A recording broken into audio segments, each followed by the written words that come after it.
Welcome to our meeting today, April 26, 2022. Call the meeting to order. Yvette, back to you.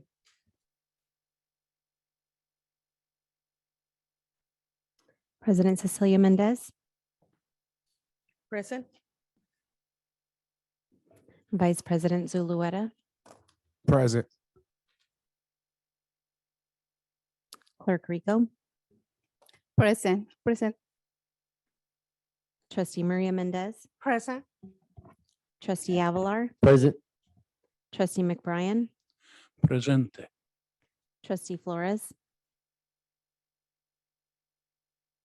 Student Representative, Mr. Lorenzo Alonso.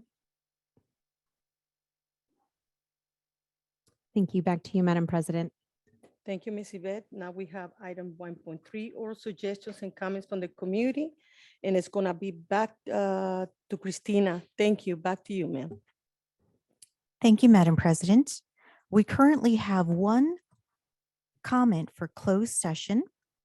The first person and only person for the comment session is Rosalind Helikakis. Madam President, this is Trustee Zulueta. May I have the floor? Yes, you have the floor. I apologize for kind of my vision right now. It's a little bit funky, but I have a few letters that came from students at STAG on Friday and on Monday. I made the time to make myself available, and there were about 18 students who wrote letters. Unfortunately, because of my current kind of health that I'm dealing with, I didn't have the chance to get them to the entire board before the meeting as I planned, but I wanted to ask if I, could have the permission to either have our secretaries read the letters I was able to get emailed in, if possible.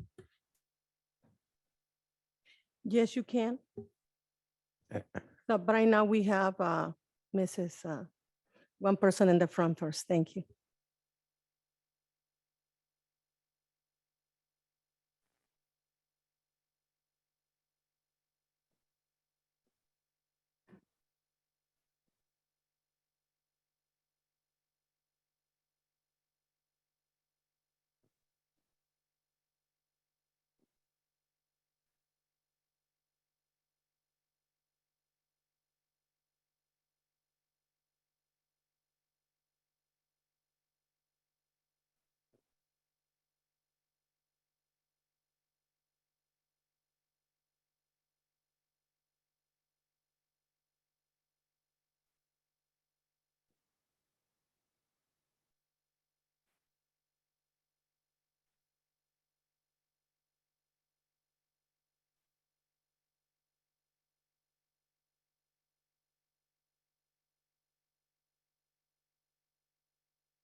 Thank you, Mrs. Rosalind.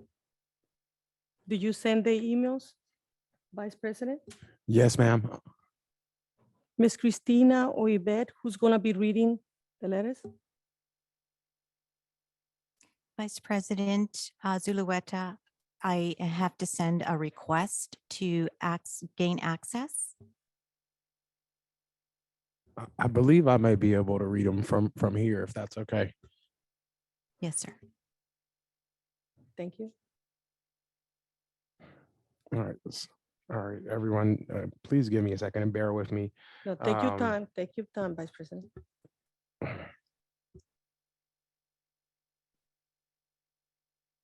So the first letter is from a student named Andrew James Johnson.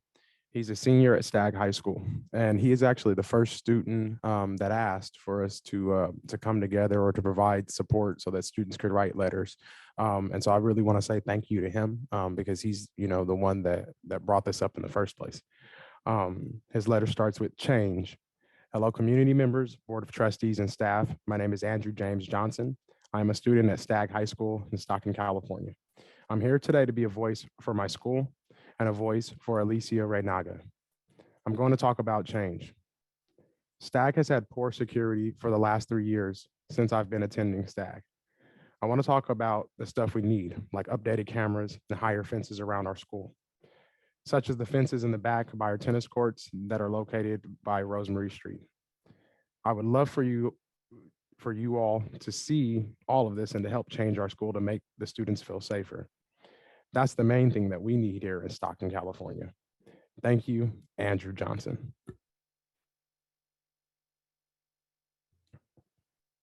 So that's the first one. Give me a second to pull up. There's 3 more that I have.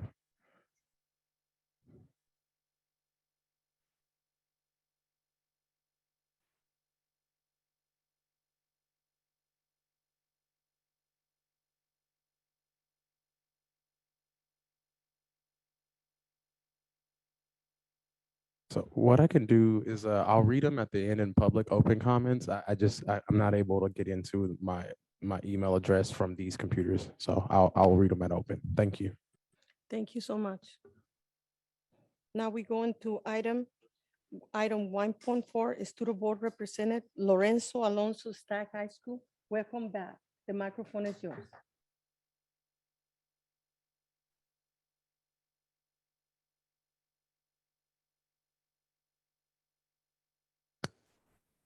Thank you all for having me today. Oh, thank you all for having me today.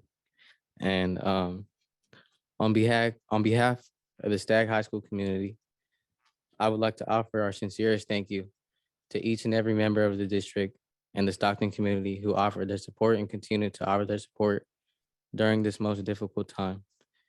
Thank you to Superintendent Ramirez, cabinet members, mental health and behavior support services, child welfare and attendance, education services, Department of Public Safety, support staff, the Board of Education, and so many more. It's difficult to name them all. Although Stagg High School will be forever changed, we are grateful to know that our district and our community are full of caring and kind people who are always willing to help. Again, we thank you. With that being said, at Stagg on Thursday, May 12th, 2022, from 7 to 8 p.m., for the first time in 2.5 years, the Stagg piano and choir classes will be forming a singing concert. Stags Plus and ASB had a culture building Friday that celebrates the life of Alicia Reynaga, with lunchtime activities included, staff and students signing of posters that were delivered to the family, volleyball and music and Stagg Senior Walk, and a moment of silence throughout the campus. CTE Agriculture Department. Career Development Event Competition State Finals on May 7th at Cal Poly San Luis Obispo, where 8 students will be competing in the events of poultry judging and nursery/landscape judging. On Saturday, April 9th, our fruit tree judging team competed at their Career Development Event State Finals at CSU Fresno, where they were 4th in the divisions of apricots and peaches, and 2nd in plums, and 6th overall in the state. Students are continuing to care for turkey and goat projects on campus. Our market chickens are now on campus as well, and our market rabbit projects will arrive early May. All will be shown and auctioned by Stagg students at this summer San Joaquin Ag Fest from June 12th to June 19th. Stagg Athletics. Stagg baseball is tied for first place in league. Badminton boys and girls teams continue to be undefeated in league, and Stagg's girls swim team took 2nd place in league. Boys swim team took 3rd place this year. Stagg Mesa participated in the local competition, taking 2nd place honors overall for the moon-based design, and won the competition for creativity and design, winning a medal for 2nd place, qualifying them to compete at regionals. They are busily building their new and improved moon base to prepare for the competition. Stagg students Elizabeth Giles and Justin Castro have decided to revive the Key Club this year.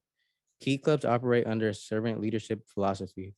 The 4 key values are leadership, character building, caring, and inclusiveness.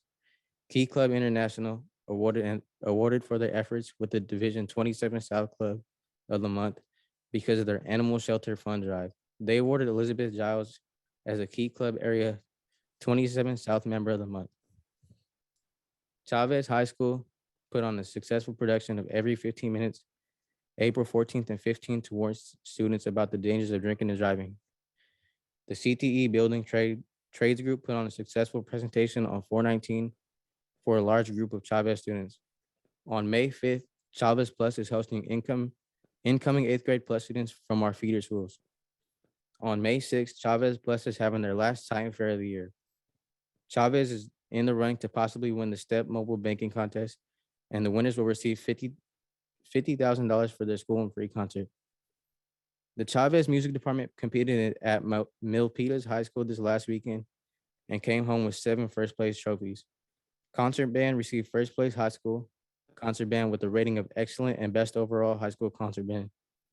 String orchestra received first place high school string band with a rating of superior and best overall high school string orchestra. Singing Titans will receive first place high school show choir with a rating of superior, first place high school mixed choir with a rating of superior, and overall best high school choir. At Franklin High School, JROTC hosted a drill and VEX robotics competition at Franklin High School. The event was attended by cadets, instructors, and guest JROTC programs, judges and support personnel from Army and Navy Recruiting Command, and UC Davis and Sacramento State ROTC. They hosted competition categories that were comprised of color guard, armed regulation drill, unarmed regulation drill, armed exhibition, and unarmed exhibitions. Franklin placed first in VEX robotics, second in armed expedition drill, and second in unarmed exhibition drill. Franklin has 10 students attend leadership workshops and delegate sessions. These students have qualified to participate in higher level leadership workshops and to be recognized as part of the national delegation team. Edison Music shared first and second place in all categories at last Saturday's competition in Milpitas. Many of the ratings were at the superior level. Their placements were parade band first, mariachi first, jazz choir first, show choir second, mixed choir second, and concert band second. The Building Trade Alliance presented construction careers information to seniors last Wednesday. The Edison Plus team hosted its first movie night with 100 participants. Edison is excited to finally be hosting an AVID internal showcase this year, scheduled for May 3rd. Edison will be hosting SUSD elementary and high school personnel, showcasing the AVID site-wide program. And also congratulations to Andrew Sahor, who received the Dale Lackey Award Scholarship, a standout Viking athlete. Thank you. Thank you for coming today. Our vice president would like to continue reading the letters. And can you want to continue, sir? Yes, ma'am. Thank you, Madam President.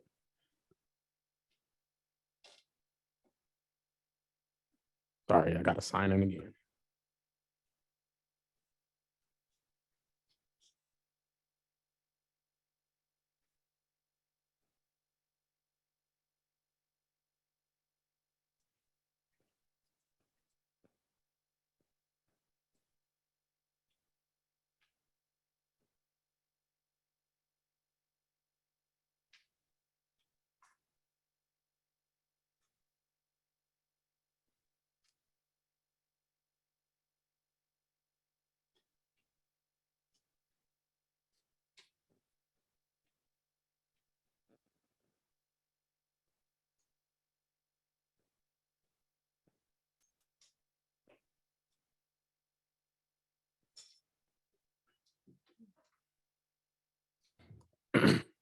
So this next letter is from Miss Angelina Romero, and she's a senior at Stagg High School. Hello, community members, Board of Trustees, and staff. My name is Angelina Romero, and I'm a senior at Stagg High School.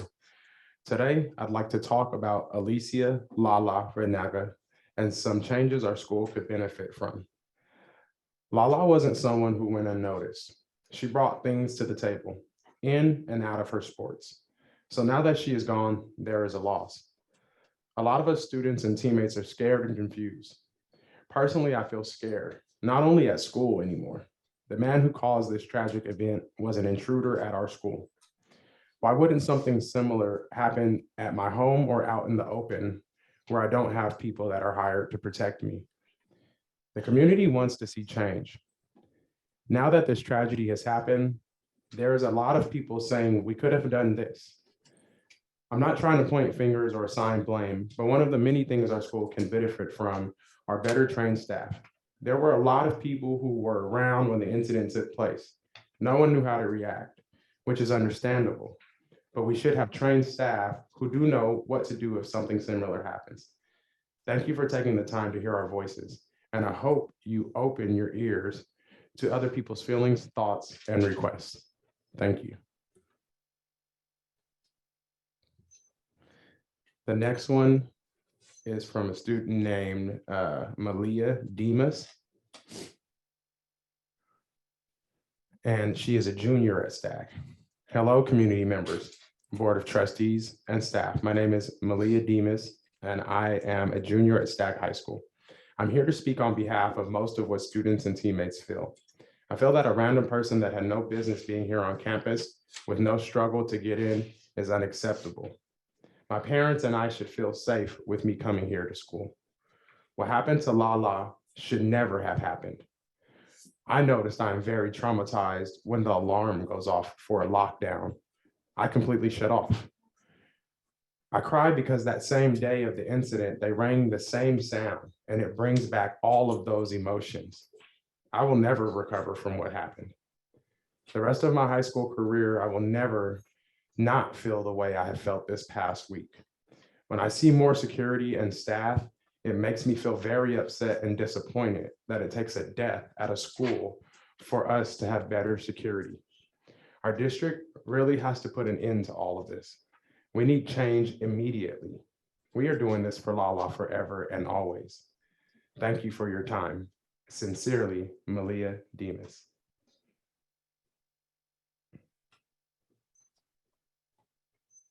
And the last one that I have received is from a young man, and his name is, see if you got it. His name is Ahmad Pakbas. Fellow students, community members, staff, and trustees. My name is Ahmed Pakbas, and I am a student from Stagg High School. I'm writing this letter to discuss three main topics that I know should be discussed. The first being the change, not only that I want, but I'm sure the community wants as well. The second being on how I feel. Lastly, Alicia Lala Reynaga. Change is what this district needs. When people talk about Stagg High School, it's mainly never good. In the past 4 years, we've already been through 4 different principals. Why is that? I believe that there are lots of changes that should be made at Stagg. First being the gates to each lot. We have a front, side, and back parking lot. I believe that there should be 1 to 2 security guards for each gate supervising it. Yes, we did have a security guard at the front gate at the beginning of the school year, but unfortunately, he had to retire. You all being in charge should have found a replacement right away. And yes, a CSM was there for only 1 week, but then was shortly removed from that specific spot to watch a different section of the school, leaving the front gate blind with no one watching. Another thing that should be changed are the call outs to the intercom and whoever announces the call outs. When the incident occurred, we were first told to evacuate the building. Evacuate. Not once, but twice. And minutes after, we were told that this was a hard lockdown. How can you get the two mixed? Administration should do a better job at it. There are lots of changes that should be made, but I would like to continue to the next topic. How do I feel? I feel like any other person who had to grow up in Stockton. Living in Stockton, I already need to watch my back. I shouldn't have to watch my back on school grounds because some of us, we look at school as a safe place. I'm only 18 and I've seen and been through many things since being at Stagg High School. I've attended Stagg since I was a freshman, and to be honest, not once have I felt safe. The administration and the board itself have said our safety is a top priority. Then prove it. Instead of just saying that, actually do something about it, because we've had many fights. We've even had brawls on the streets. There have been threats, and all this has led to students bringing weapons on their own because they do not feel safe on campus grounds. So I'll say it again. If our safety is a top priority, then prove it. Prove it so that students don't have to make the campus less safe than it already is. My last topic, Alicia Lala Renaga. Let me start by saying I am truly sorry for the loss of a friend to many, a teammate, a sister, and a daughter. And to her friends and family, I send you my condolences. Personally, I didn't know Lala as much, but the people I'm close to did. I can see how dear she was to them all. I try to go to as many softball games as I can. I would see her as a catcher for the varsity team, and I can just tell how passionate and how much she really loved the game.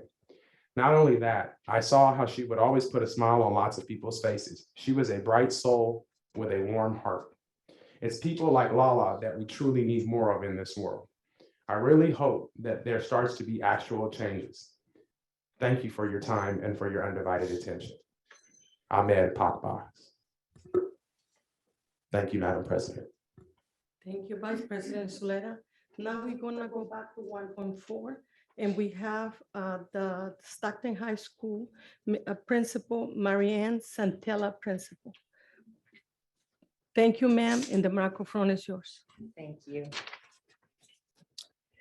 Good evening, Board of Education, Superintendent Ramirez, and guests. I am both humbled and honored to introduce you to Alasia Candler. Alasia is a 12th grade student at Stockton High School. She will graduate next month with her class and will continue her education by attending Delta College to pursue her career goals. Excuse me. Alasia lives with her grandmother, who has been her support system throughout her education. I know that she is extremely proud of Alasia and all her hard work to get to this moment. The staff at Stockton High School share the pride that she is feeling tonight, watching Alasia be honored for her hard work and dedication. I have a few quotes from her teacher. Her current teacher says Alasia is quiet and unassuming, but her drive is a quality that shines through once you get to know her. She overcomes any obstacle by trying to get through it on her own, but at the same time, she will ask for help when needed. She has a no-quit attitude in her, and it's been a pleasure to see her strive and reach her goal. Another teacher said, Alasia is kind, respectful, asks great academic questions, is organized, engaged, and a pleasure to have in class. Alasia is the definition of perseverance. She is going to push herself to achieve any goal she has set for herself. I know that she will do great things in the future and can't wait to see her blossom. For all her hard work and positive attitude, Alasia Candler is being honored as Stockton High School Student Representative. I now introduce you to Alasia Candler.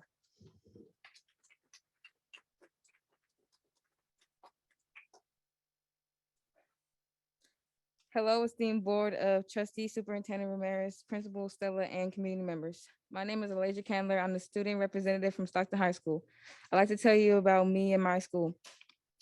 I started at Stockton High School in 2020 as a sophomore, and now I am a senior graduating next month. The reason why I moved to Stockton High School was because I was diagnosed with migraine headaches and I missed a lot of school because of it.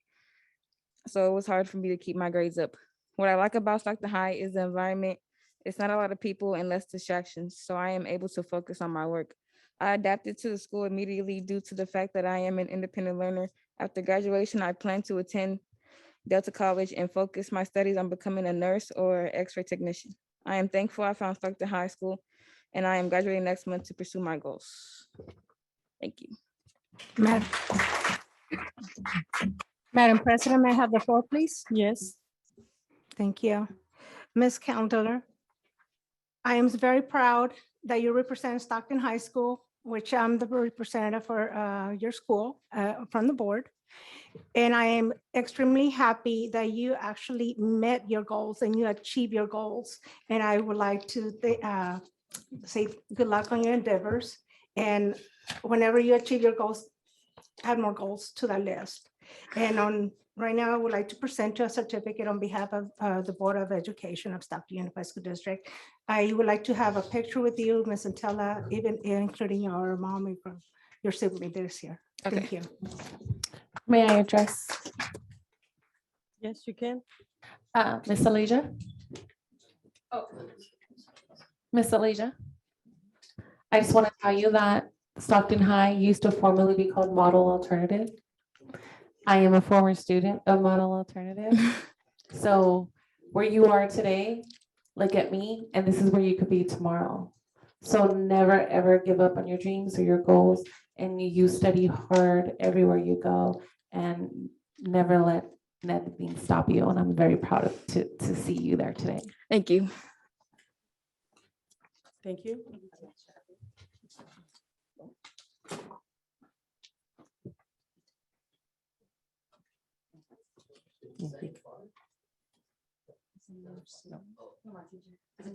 No, her teacher.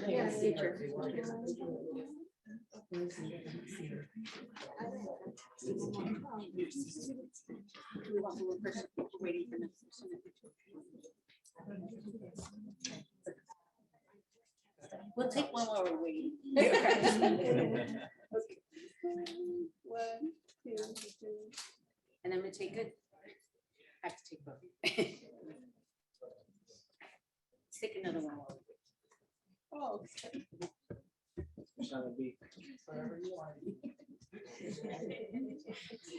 Okay, this looks very nice. Then you can just, yeah, like that. That looks very nice. One, two, three.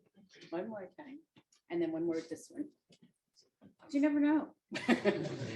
Sometimes you like one better than the other. This looks nice. One, two, three. And then one more. One, two. Okay. Thank you.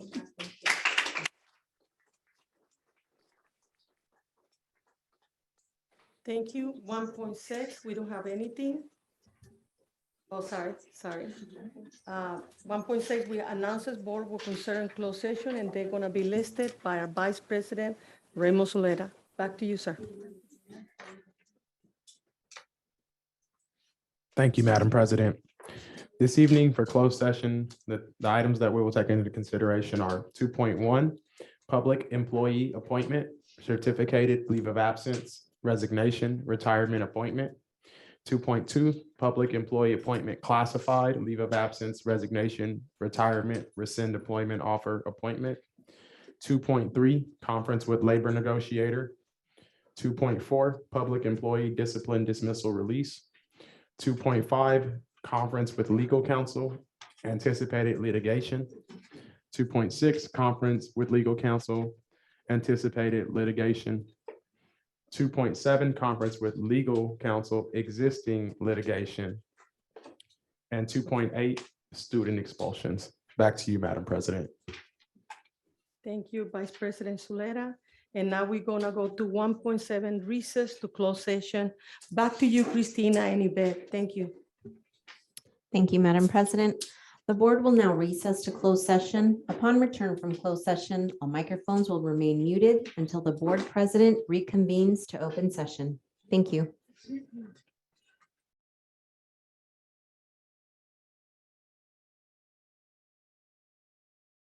One pledge of allegiance led by Anthony Hayward, a student of Young and Adult Program. Thank you for coming.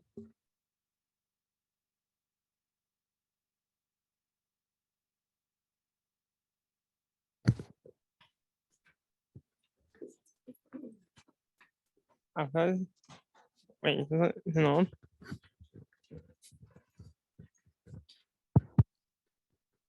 Okay. I pledge allegiance to the flag of the United States of America and to the republic for which it stands, one nation, under God, indivisible, and liberty and justice for all. Thank you.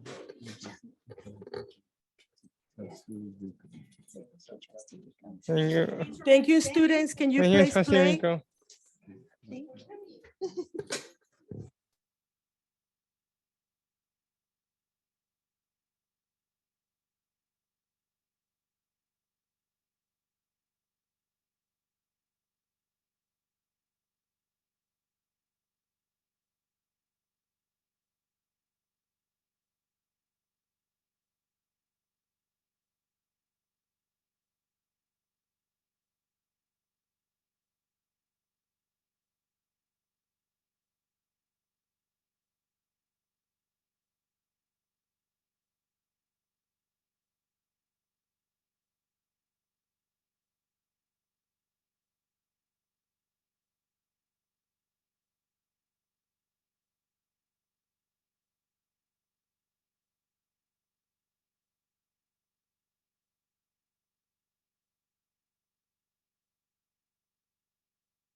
Christina, back to you.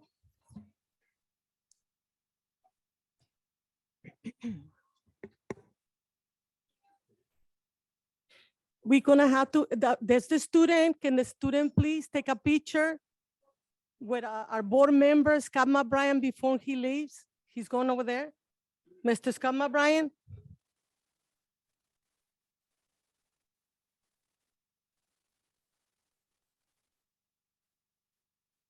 Come to the podium and just give him a certificate. Thank you, Mr. Scott Bryan.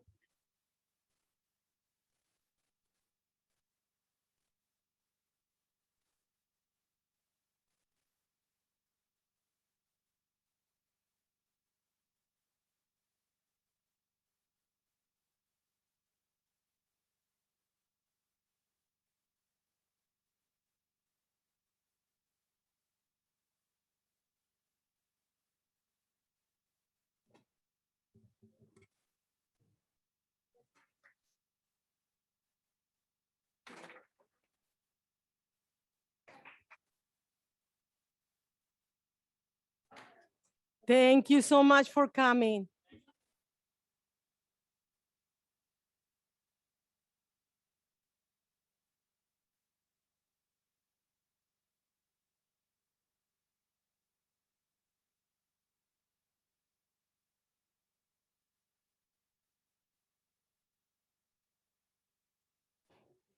And good evening for everybody. Mr. Our Vice President Zuleta, he left. He was a little bit ill. And Maria Mendez is going to give us the courtesy to let you know and inform you what transpired in closed session. Thank you. Madam President, but before we do that, Yes. we need to do 4.2 moment of silence for Ms. Reyna. Thank you. Right. Good evening, ladies and gentlemen. Words cannot express the tremendous grief our school district is experiencing over the tragedy of the past week. As a community, we are overwhelmed with sadness. We mourn the tragic loss of Alicia Love Reynaga, student of Stagg High School. Our deepest sympathies go out to the Reynaga family. In honor of Alicia's memory, we ask that you stand and join us in recognizing a moment of silence.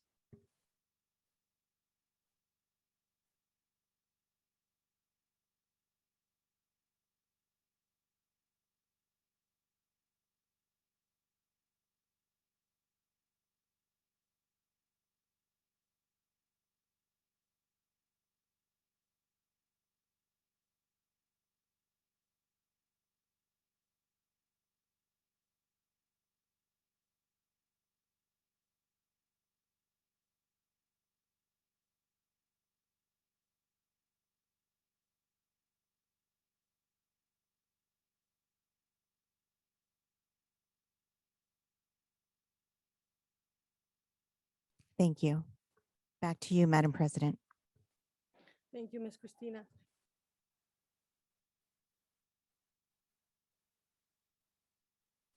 Now back to you, Maria Mendez. Thank you, Madam President. What the board has considered tonight in closed session was 2.1, public employee appointment certificated. The vote voted 4-2 in 1. With those 2 noes was trustee Flores and trustee Maria Mendez, and trustee Rico, she abstained. 2.2, public employee appointment classified. The board voted 5-2. Trustee Flores and trustee Maria Mendez voted no.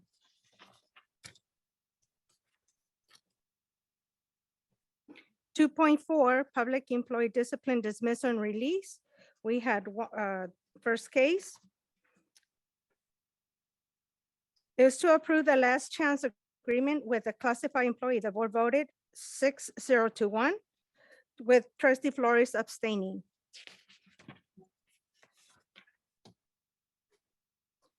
The next case on 2.4.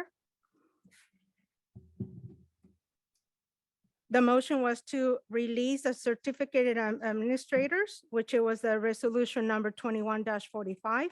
The board voted 6-0 to 1 with 1 abstention. That was trustee Flores abstaining.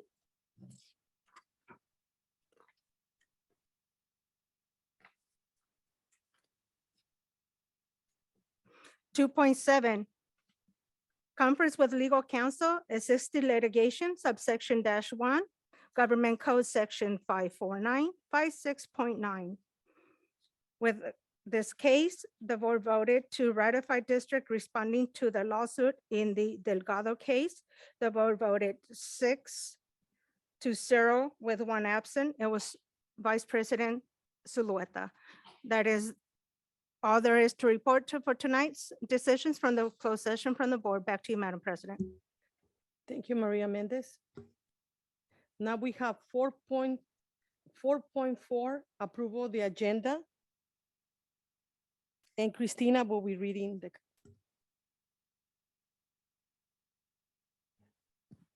Any changes in the order of agenda should be presented at this time. Madam President, may I have the floor? Yeah, you have the floor. I see that the actual board received tonight with the white paper, that it was changes to an agreement with SPPA for the agenda item 13.4. Yes, you are correct. So that'll be reflecting on the minutes. And the actual title is Administrator of Curriculatory Innovation and Connections. And that's what the board is going to be voting on when it comes to 13.4. Thank you. Yes, you're correct.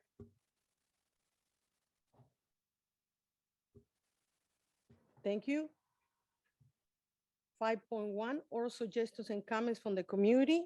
Christina will lead with announce the public comments.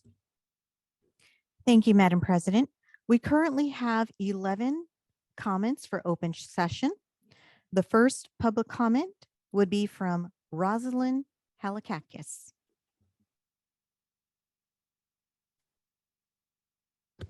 Test. Yep.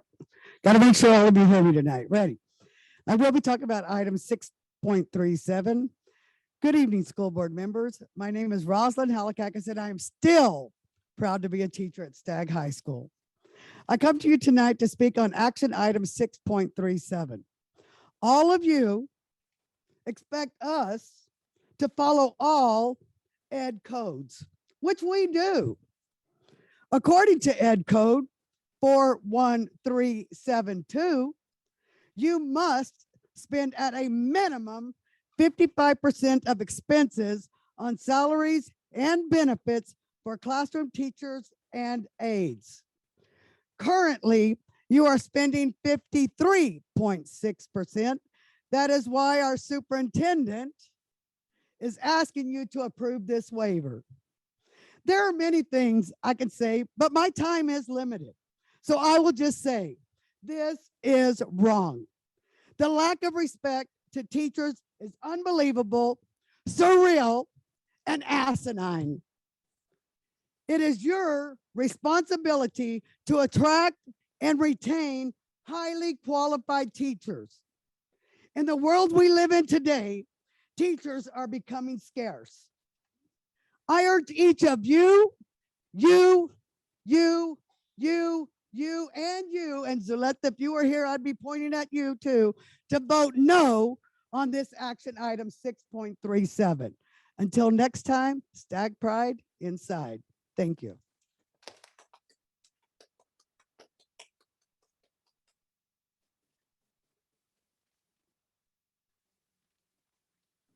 The next public comment is from Sylvia Cantu.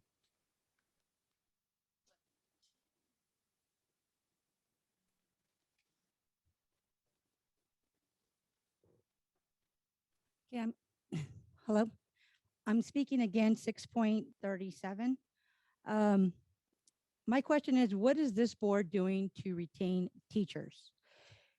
Ever since July 27, 2021, there has been teachers and other staff resigning. resigning from this. If you look at today's agenda item, you have teacher elementary, teacher secondary, teacher special ed, and yet no appointment of teachers every month since July of 2021. You can just look at it. You have teachers resigning. On December 16, 2021, Secretary of Education Miguel Cardona sent out a letter to clarify that ESSER 3 funds authorized by the ARP Act may be used to support hiring and retaining qualified and effective educators.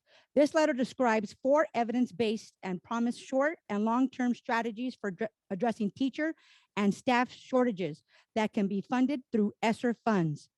One would be increased educational staff compensation.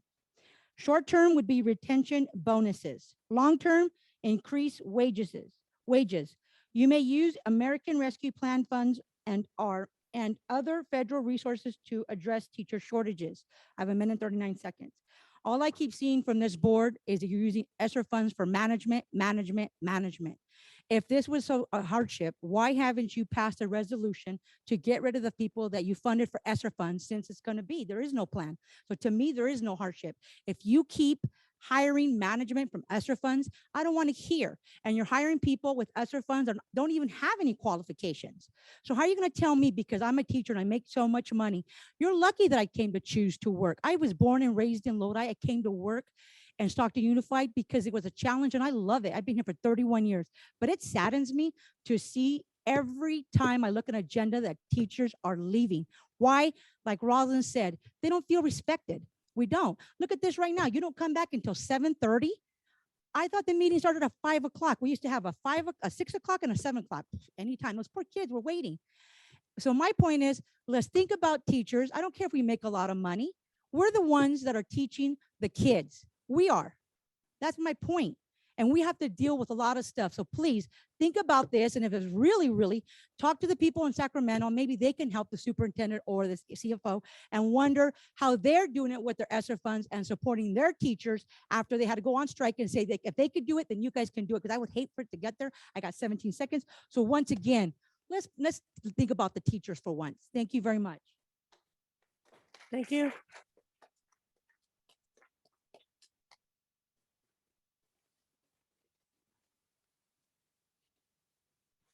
Next public comment is from Ms. Sylvia Cantu regarding agenda item 6.38.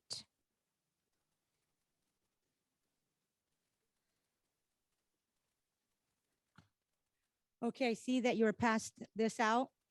I don't know if you're aware, but this is on monster.com, that charter school principal El Concilio is in search of a dedicated charter school principal to oversee the astronaut Jose M. Hernandez Academy within the New Jerusalem School District, because currently it is Delta Bridges.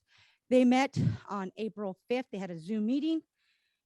And hold up real quick. And on there, it was stated, we will have a meeting with El Concilio and our superintendent on Tuesday in person. All parents are invited to attend. And on this, basically what El Concilio was saying, their plan is to come to SUSD within 2 years. That is their goal. It seems to me they're here sooner. But quickly looking on agenda 6.38, you will notice their amount of contract is $18,000 to $500,000. But if you look at the resolution that you passed April 12, it said that when you pass the vendor, it said that when you is brought, you'll have a specific scope, a contract amount, funding source, and other permanent information will be presented and authorized by the governing board. I look at this and it just says $18,000 to $500,000. And if you look at their look at this MO, I don't even know. It just says this. It doesn't even have an amount. So my questions are, why are we funding an organization that has not demonstrated beneficial effects on learning? Why are we using district funds for this organization that would possibly open the door for them to make contacts with parents in the district to try to get support for a future charter school and SUSD? How does this organization fulfill the community's expectation for a high quality education? Now you must remember, because some of you do go to DLAC. The DLAC did a presentation, and remember their objective is to create communication links between parents and the district to present the needs to receive support of English learners. They wanted high quality teachers and they wanted high quality bilingual staff and bilingual staff for IEPs. Don't you think that they would want a qualified staff to teach their students during the summer? And if I looked at their references, because remember, they're going to be working with K-8 and the references that they have, excuse me, let me quickly look. They did Migrant Seasonal Head Start Preschool, California State Preschool, and First and Five San Joaquin. Well, I'm a highly qualified teacher. Since they're looking for 18 to $500,000, I'm going to be requesting 10 to 30% raise. Just so you know, I am not on a bargaining team or an STA president, so I cannot be hurt with a per violation. But if this organization does not have that much experience or anything working with our students, and I am considered highly qualified with the Williams Act, that's how much I'm going to be telling my other colleagues to ask for too. Thank you very much.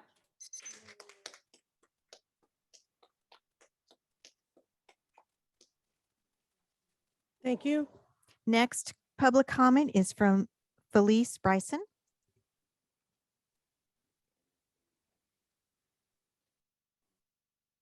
Good evening, Board of Trustees.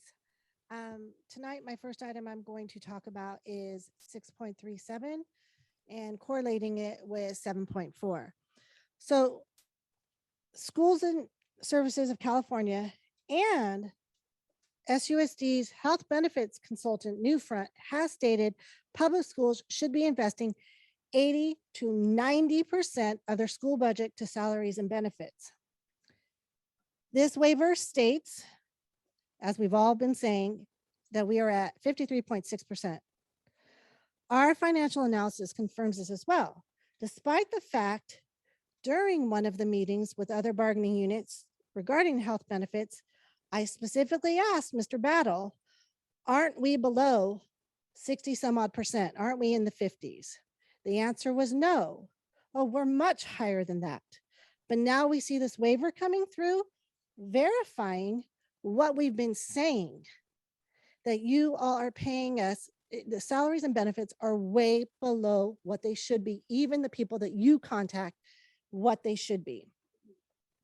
So based on your 2021 audit, and again, all the financials that STA goes through that are given to the state and the county shows that you have money to bring this up.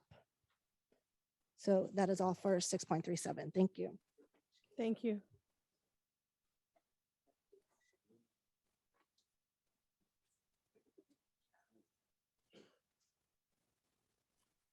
Next public comment is from Felice Bryson on item 6.38. Okay, just getting my steps in. That was what was meant. Okay. All right. So 6.38. You're going to hear many people talk tonight regarding this. I'm going to give it to you from a different lens.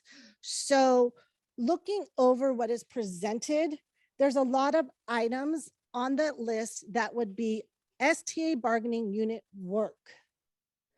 So there was an opportunity to negotiate with us to do this work to help our students. We want to give back to our students. The summer school programs we did last year, everything that we wanted to do this year, we haven't seen the extra money being spent to help us give the enrichment and what is needed, but we're willing to give it to somebody else. So we need to be giving it back with in-house, allowing our teachers, allowing our school sites, more school sites to have summer school to offer this. I was at a site this morning and the teachers were being told, call your parents so you can have summer school. Are they coming to our site? No, they're going over there. How are they getting there? There is no transportation for them to get there. So whether information is not updated and correct, either way, we need to make sure that we are offering all day, afternoon for enrichment, and with teachers, certificated teachers giving all the interventions and everything that they need for the last 2 years and more that our students need. So I would like us to look at what money we're spending and who we're giving it to and where should we be keeping it and using it best. Thank you. Thank you.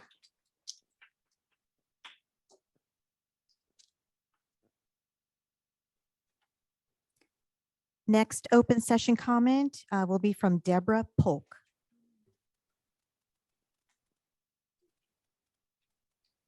It has been a long time since I've addressed the board. My name is Deborah Polk, and I'm a proud teacher at Stockton School for Adults.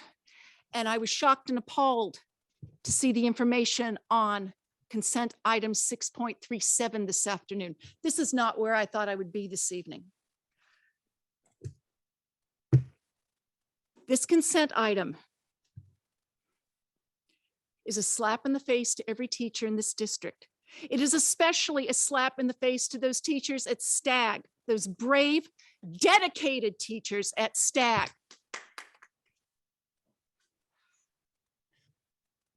Thank you. Don't even start on me. I'll make you cry. I'm a Stockton teacher. All right. Nevertheless, your teachers are loyal. We stay in this district. I've stayed in this district for 25 years proudly. I have taught on the South Side. I have taught at STAG. I am now in Midtown. We have good students here that deserve teachers that are loyal, that are dedicated, that are experienced, and you're going to lose more of us. You have to keep this district competitive. You know that you're having a hard time filling classrooms now. If you're going to circumvent ed code, word gets around the county. You think you're going to have teachers interviewing when they can go to a district that's not pulling this? Come on, you guys. I mean, seriously, you want to fill these classrooms. There's a staff shortage now. It's going to get worse. And honestly, if there's a problem with the budget, don't punish teachers to compensate for the incompetency of the people that screwed around with the budget.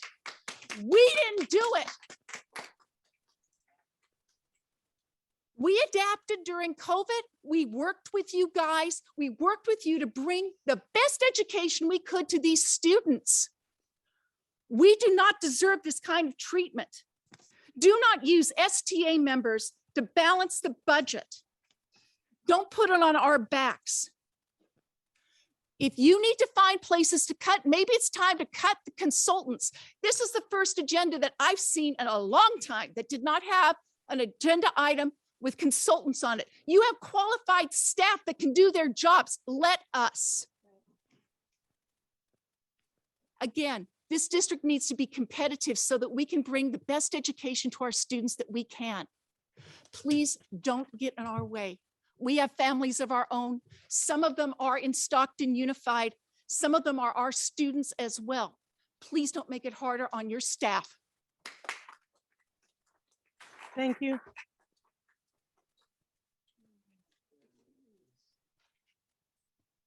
The next public comment is from Angela Pascual.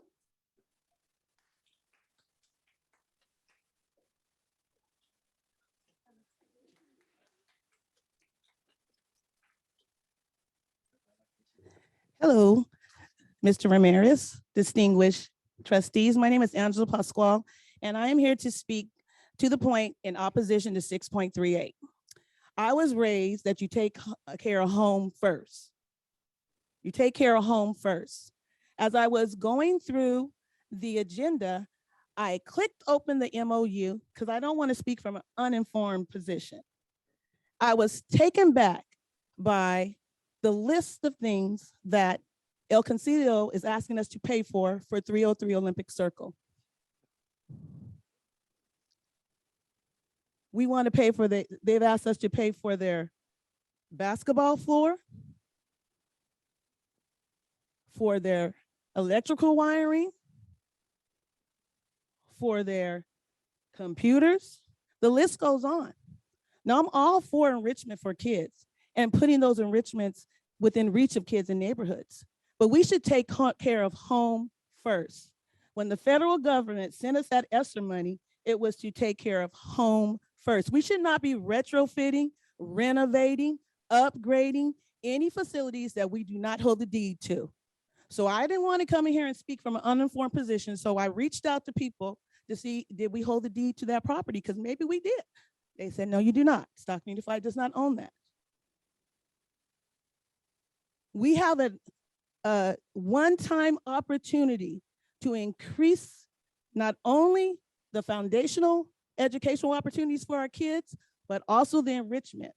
But when that money goes away, we should still be able to look around our neighborhoods and our schools and see evidence of its use. I don't know about you, but when people inherit money or they refinance their house, you walk in and be like, oh, they came into some money. You can see it. But if we retrofitting somebody else's stuff, what happens when that relationship goes away? Do we go pick up that ping pong table? Do we pick up them 5 PlayStations? Do we pick up those pool tables? Do we go in there and we pick up that basketball floor?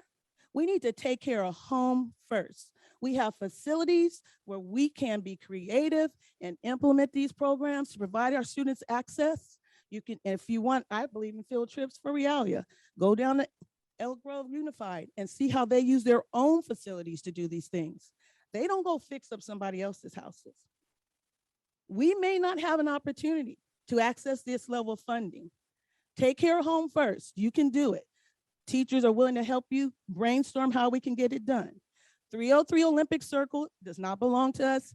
We should not be using our money to fix it up.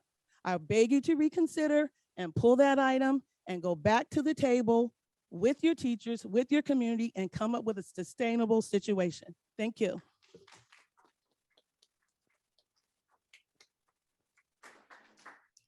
Next, public comment is from David Sengte.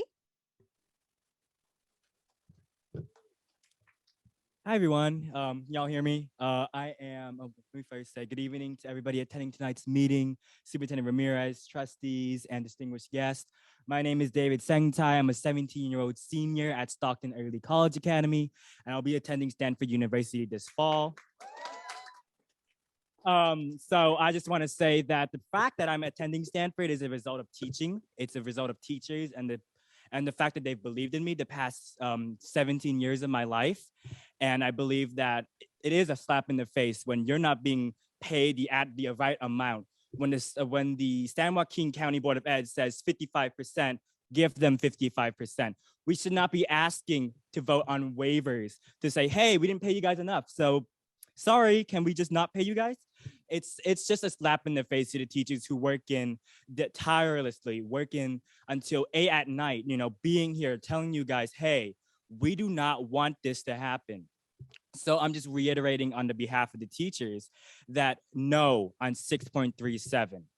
It's not right for the teachers. And let me tell you how it affects the students. When students deal with absences of teachers for long periods of times, teaching does not get done. This past year, one of my teachers for advanced placement biology, she had to step out because she suffered a head concussion for 3 months. The AP exam for AP biology is next week, and we're behind 3 units because she was absent for 3 months. Think about how that will affect the teaching of students across the district. And keep in mind, I go to an academy, a Stockton Early College Academy, where students are expected to self-study too. Think about the students that need special attention, that need extra time in the classroom. How will they deal with the absence of a teacher? 55% is what the county board says. Let's give them 55% and let's own up to the mistake of this year. We didn't give them enough. And I mean, let's pull up instead of 53%, let's do better next year. And let's not ask for this waiver for our teachers, for our students, for our parents, and most importantly, for our community. Thank you. Thank you.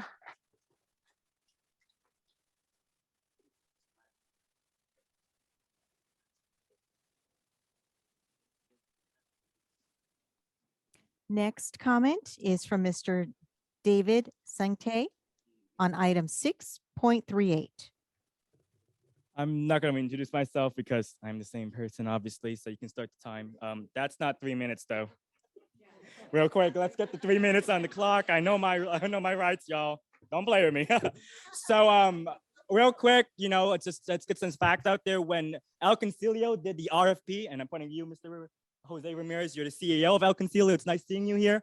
Let's look at the statistics. I mean, we had 4 organizations that wanted this. El Concilio placed last in terms of addressing SUSD's need. Why are we giving them the time of day to approve their contract when other NGOs and nonprofits did a better job? Come on, look at the data and statistics. Again, they're looking at the contract, it's asking for $8 million. It's somewhere in there. But the board agenda items asking for $500K. A little bit of clarification would be nice on that. It's a little confusing. I combed through the 77-page document. They're asking for a lot, but according to the RFP grading, whatever the guidelines or rubric, they're not even at they're placed last. Why are we giving them the time of day to consider their application? And I'm going to drop a few facts here, and I'm not one to speculate, but I mean, El Concilio has made an LLC for charter school academies. Could this be something that SUSD is looking forward to partner with? I don't know, but let's be real here.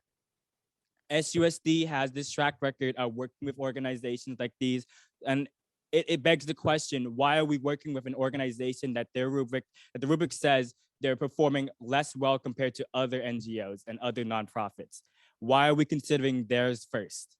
And that's the question I asked the board, and when they vote, to make an informed decision based on that. Thank you. Thank you.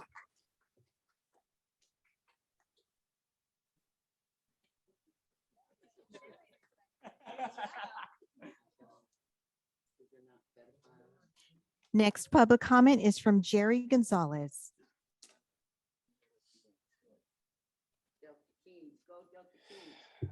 Good evening and thank you for allowing me to speak. I'm a Stockton native, product of Stockton schools. First, I'd like to express my condolences to the Renaga family and to the Stagg High School community and Stockton Unified at large. My great niece was there when the announcement came and the teacher had them go outside, and there was the scene. So, and I went to Stagg, so, it's close to home. I'd like to ask that items 637 and 638 be moved to the open public session, because if I understand correctly, consent calendar is basically all bundled together and it's a yay or a nay for all the items. Regarding 6.8, doesn't the district already have these kinds of programs in place? So just questions, Concilio, I know that El Concilio has been around for a long time. They've done great things for the community. So this is not anything against them, but I'm looking at the proposal that they provided, okay? I'm asking, why are we spending like $8 or $9 million on a program that we already have, or types of programs that we already have? You've got what, 20-something% of your third graders are reading at third grade levels, and you're putting money toward a program for an outside agency. I just don't get it. And I don't know what teachers make, but I figure if a teacher makes $80,000 a year, $8 million is 100 teachers. That's 100 positions, okay? So again, why are we spending, isn't this temporary monies that you're spending on a facility that's not even the district's property? So you should be spending these monies on the district, not on someone else's property. That's my opinion. I wonder if Trustee Avilar maybe should recuse himself or abstain from the vote, as he was on the board for the Stockton Kids Club. And they're going to be benefiting by this contract. So if I recall from the proposal, they're going to get $120,000 a year in rent. And then also the building improvements and such. So that's going to whom? Who's benefiting? Who owns the Stockton Kids Club? We don't know. It's not open public record. I don't know if you all know in your confidential, agreements. I'm running out of time. So Just thank you for your time. And I just would like for you to move those two items off into the comments. Thank you. Thank you.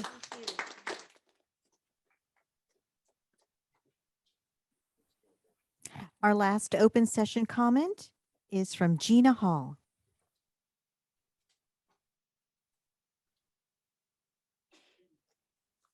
Good evening. If I may just take a minute to extend, United Stockton administrators would like to extend our condolences to the Reynaga family, to the STAG staff and students, and the community at large.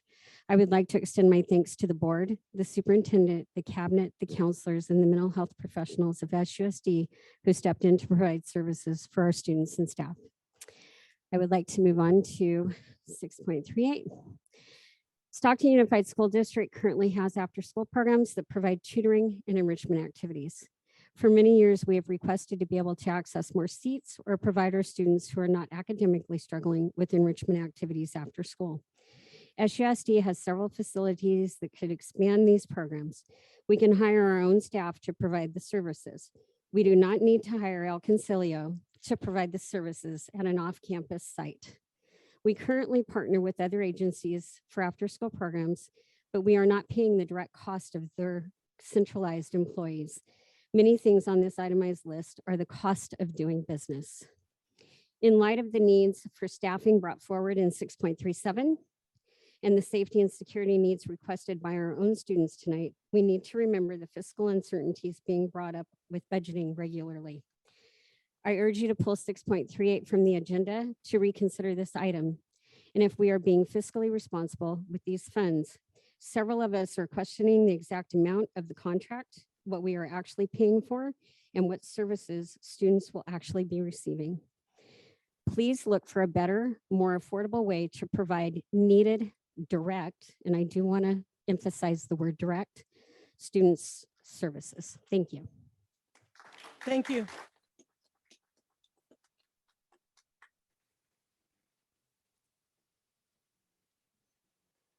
Thank you. Now we go to 6.1, approval consent items. Christina, she will announce the public comment.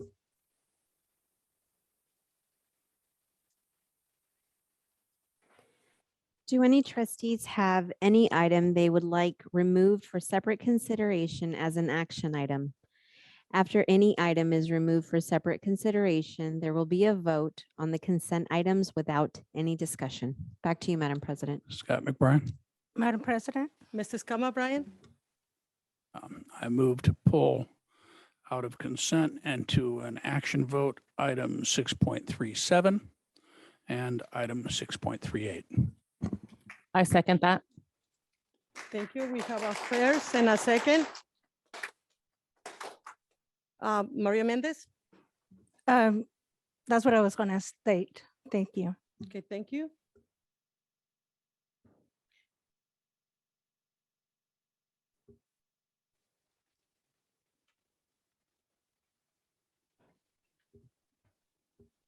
We have a motion.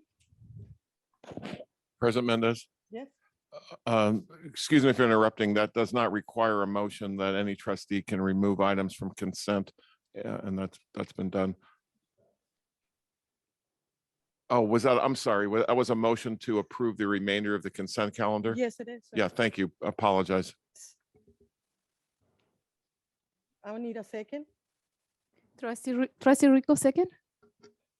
Yes. Now. Roll call. Did we go back to all voting all ayes? Yes, it is. If everybody to make it more easy, all in favor, say aye. Aye. Aye. And this is actually to vote all the consent items with the exception of 0.63.7 and 6.38. Those gonna be taking action right after this vote. My vote is yes. Thank you.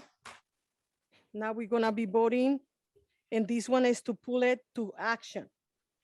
6.37, 6.38. And they are separate. Roll call vote. Now, Madam all in President, favor? we need a motion and a discussion on the floor Thank you, for I forgot about that because 6.37. we're gonna Thank do you. that. Okay, so we're gonna do 6.37 first. We need a motion. I motion. Second? Who will do Trustee second? Rico second. Second. Discussion? I have a question on the item that may affect our vote. Thank you. So my question is, I read this as 2021. That's last year. We already did it. We already messed up. We can't take that mistake back. To my thinking, we owe you. I've stood up there as a teacher and said, hey, why haven't you met the 55% standard? And there was some wiggle room on that. But quite frankly, we've normally gone well beyond 55%. So I'm concerned that we didn't meet the 55% last year. Let's make sure we meet it this year. And I know we're running late in the year. I hope that makes sense. So I don't have a big problem on voting on a waiver for last year because we already did it. This is historical. It's history. I hope you all understand that if I do vote yes, it's because I'm voting on an item that we cannot change. It's done deal. We can And- change what happens in the future, though. And to be honest, it is, we take responsibility. It is true what Scott is saying. And I know that COVID-19 have a lot to do in the past also, where we went through things. But I wanna make sure that you understand that we're gonna do better. We're gonna do way better. But that wasn't 2021. This board, this district did make a mistake. That's clear. Question? By the way, that is a state requirement. I don't believe it's a county requirement. 55% is a state standard. If we were an elementary school, we could go lower, but we're not. We are a full-on district. Thank you. Maria Mendez? Thank you, Madam President. As the board actually received the second interim from the budget report from San Joaquin Office of Education, which is 21-22. Let me read this statement. At the Yes, you time of can, the you letter, can. we have not received the district's independent audit report for the fiscal year ended June 30th, 2021. The initial due date for this report was January 31st, 2022, which the state controller extended it at the district's request until April 11, 2022. Timely audit reports, which was unavailable in this case, are an essential element. We rely upon the judging overall physical health and stability. San Joaquin Office of Education is questioning this board. How come we haven't done this? Where's that report in order for us to pass this other one? Thank you. Thank you, Mr. Ramirez. That presentation is coming, as you can see, it's on the agenda, so you'll get that clarified, Trustee Mendez. Do you have any more questions, Maria Mendez? No, thank you. Any of my colleagues have any more questions? Trustee Flores, my address. Yes, Mrs. Flores, the microphone is yours. So I was an after-school facilitator for many years. And this right here is a slap in the face. We're just gonna we might as well just put slap in the face. Point of We order. are Yeah. talking 6.37. About the waiver, right? Right. 637. I'm getting there. We in the after-school program work with our teachers. So yeah, it's 6.37 and 6.38. I'll stick to 6.37 and you'll hear my Thank wrath you. on the other end. Thank you. However, our teachers, and you guys have heard me say it plenty of times before, they're there at 6:30 in the morning. They don't leave there till sometimes 5:30, 6:30, 7:30, 8:30. Some have been there since 9 o'clock. I've walked out as a facilitator of a school campus when I was working late at 8:30, 9 o'clock and still see cars of our teachers on the campus. They not only do that in the classroom, but I know that they're taking their work home. They pull money out of their own pockets for their supplies. They pull their own counseling sessions for their kids. Teachers are our frontliners. If we don't have teachers, we don't have a school system. Right. And until we start recognizing them and acknowledging them and giving them what they deserve, and I know that we can't pay you guys what I would like to pay you guys, and that's something that we have to go to the state for. However, that's where we should be fighting for them at the state level to get more money for them, to pay them what they are worth. So this, we might as well call it a slap in the face. I apologize to any teachers because I, for one, was a former teacher and I didn't have my full credentials, so I'd waiver. However, I still did the same work as a teacher is required to do. They test, they do their report cards, they assess, they love their kids, they love their job. And I just think that we need to hold ourselves accountable. I've been fighting for this for 2 years now. We are hiring people who are not qualified, but yet we expect our teachers to be qualified, to be in the classroom. And they put in way a lot of more time of work and hours than some of our $165,000 employees. I would like to thank you for your comment, Trustee Angel and Flores. Many teachers who are present here, lovely ladies, they work day and night, and I know that. And many they are coaches, and they put a lot of work, and they help the children, and they take them under the wing. But what happened this was in 2021. We will do better. All of us, we have to do better. The teachers deserve. We have done everything in our power, to do everything, and also to keep this budget together. Do you guys have any more questions for our CBO, Maria Mendez? I have a clarification. Is the district still negotiating with STA for 2021? Yes or no question? Mr. Ramirez, please. Yes, we discussed that in closed session. President Mendez. Thank you, Mr. Lepton. Just a cautionary note. I'm sure trustees are aware that just need to be careful of not discussing negotiable issues in public, because that could be an unfair practice that needs to be discussed in closed session. Thank you. But I didn't go into details. It was just a yes or no question. That was it. Thank you. Understood. Thank you. Thank you. Thank you so much. Any more questions? Here none, ready for the vote. Everybody agree? Say hi.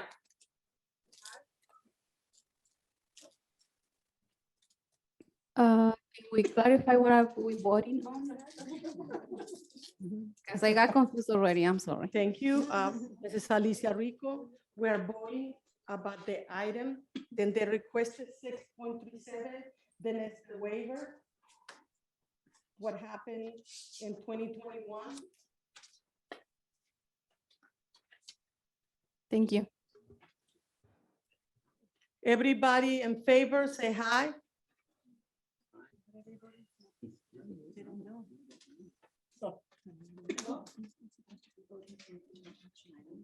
Anybody say, hey, say no? No vote of confidence. Thank you.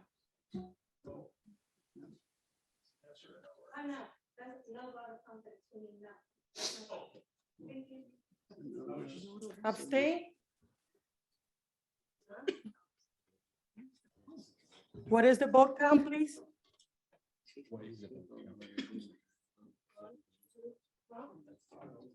So a yes vote is to accept the waiver and a no vote is to not accept the waiver. Counting the votes, 1, 2, 3. Yes. 3 yeses? You know? There. Motion failed. Yes, motion failed. Motion failed.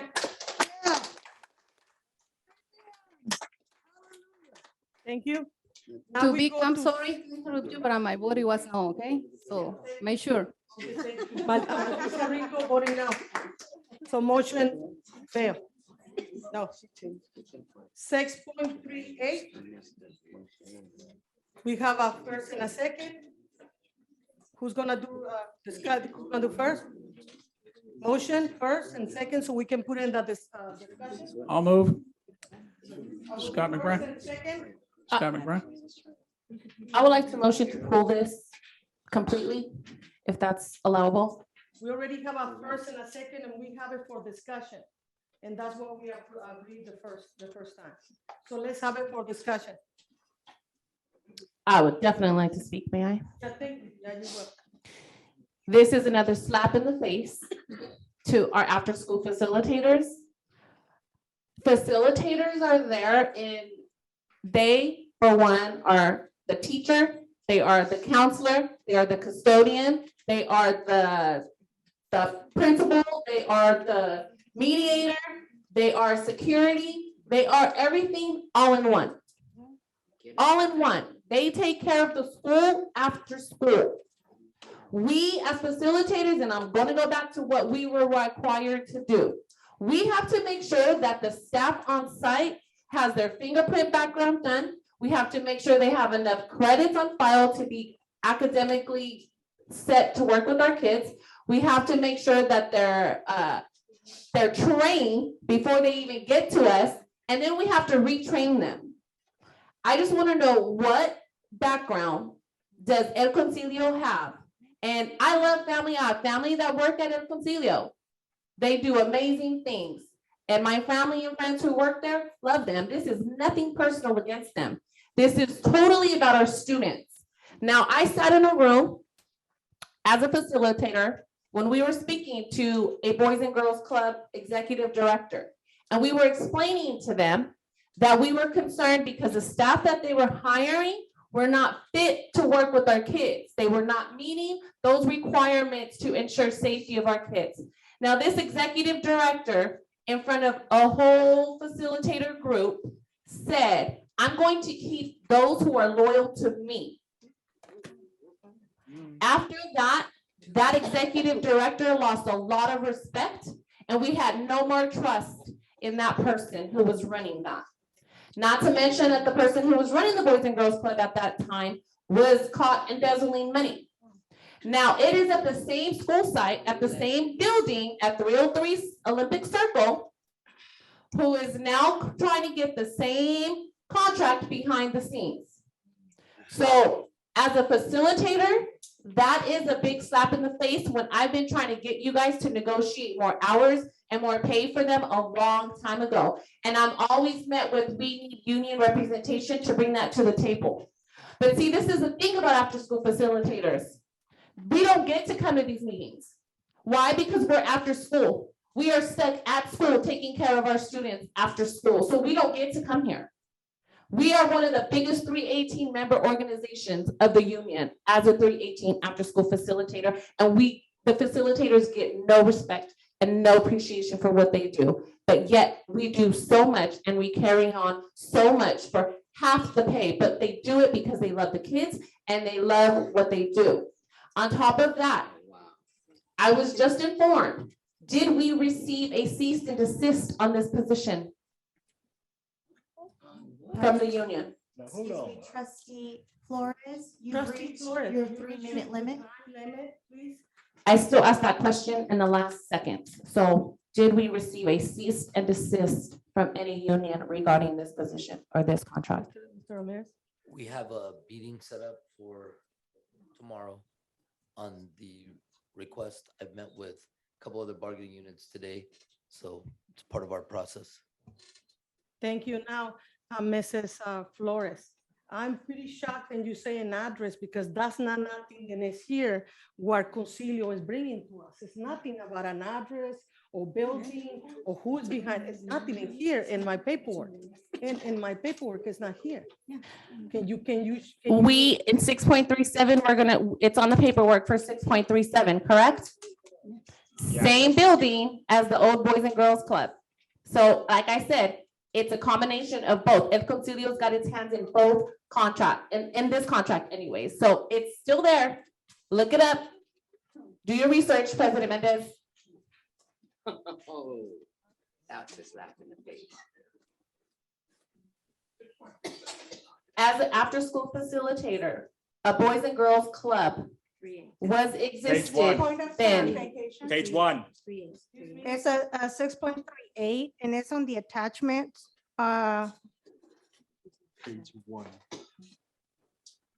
There's a lot of pages that you have to go through because they're all over the place. May I have the floor, please?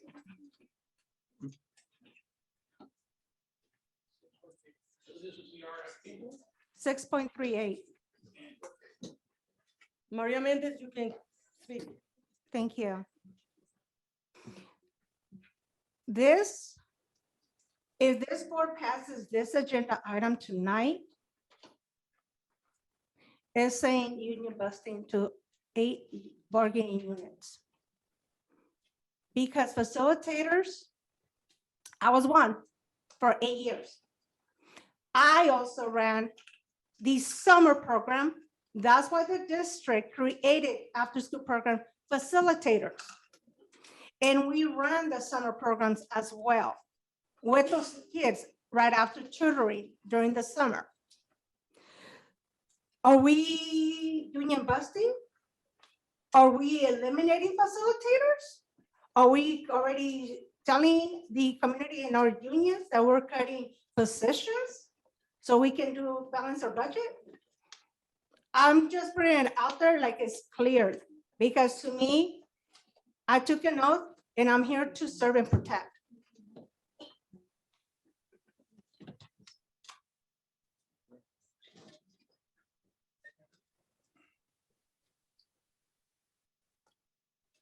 Scott McBride. It was my understanding that the purpose of this was to provide after-school program assistance for our summer school kids. And that El Concilio would be one of the providers like YMCA or like UOP. I did not see anything beyond that. There are other things in a further proposal that look like they go beyond the summer, which I was not aware of, or I really didn't think about, but that is maybe the same question. Maybe it's not. I just want to know that our students are going to be served this summer. That's what I came here to vote on. And if that's the case, if El Concilio was going to do that, I would say yes. But if they're not going to be doing the same work as YMCA or the others, then I would say no. And I really would prefer teachers doing as much as possible. There's no doubt about that. I just want to know that we're taking care of our school kids this summer. And I don't know if other organizations had responded to that. Do we have enough help to serve our summer school kids? I think is the question we have. And if we pass on this today, will we be able to get sufficient help later? That is another question I have. Those two questions being met, I just need to know these things. And I'm thinking out loud. So I would love some answers. Well, before we get to that, there were several comments made. The contract that's being brought to the board is not the RFP. So an RFP is proposed and a contract that is brought, and the potential of 500,000 means that we're gonna have that many kids that we can serve. We don't know if we're gonna have that many kids that we can serve, and you could see it outlined. The original proposal was then negotiated back. The amount that's being spent per student is similar to the amounts being spent per student at others, with the other organizations, for example, the YMCA. So I want to make sure that's clarified so that we're not comparing two numbers. You're not approving an $8 million contract if you vote for it. If you vote, you're approving a max of 500,000 and a minimum of 18,000, depending on students. We have to recruit the students for that to happen. So I think those are very different things. And I know that comments were made about where they were. In terms of what they do, that's not my prerogative. I know that I have to negotiate back the contract to meet what we're willing to pay per student. And it's within that range of some of our other organizations. Any more questions? Yes. Maria Mendez? Thank you. So this was never brought to our bargaining unit because facilitators actually run the after-school program. They're in charge of the after-school program, which are union. The thing is, if we're not even doing it in-house, Mr. Scott McBride. We have done it in-house before. During the summer, I worked on it. I did. I will not lie to you and put it on record. The thing is, we have unions. We did not negotiate this. We didn't let them know about this happening, and it's outside. If it was going to be, we actually bring the other table, YMCA, the University of Pacific, because those are the agencies that actually are working with us right now in providing staffing after-school program. And some of them, we need also give them contracts for the summer, because that's what we have done in the past. But because we did not negotiate with this, with our CSEA 318, paraprofessionals, we're gonna be in a big trouble, big pickle. Union busting. Mr. Ramirez? Thank you. Ms. Villaseñor, can you come up, please? Or I forgot you got a mic now. May I address one quick question? Mrs. Villaseñor, she's gonna be asking right now. If we have a cease and desist, is this even legal right now? Jack, you can answer that Mr. question. Linton, can you address Florence with this question?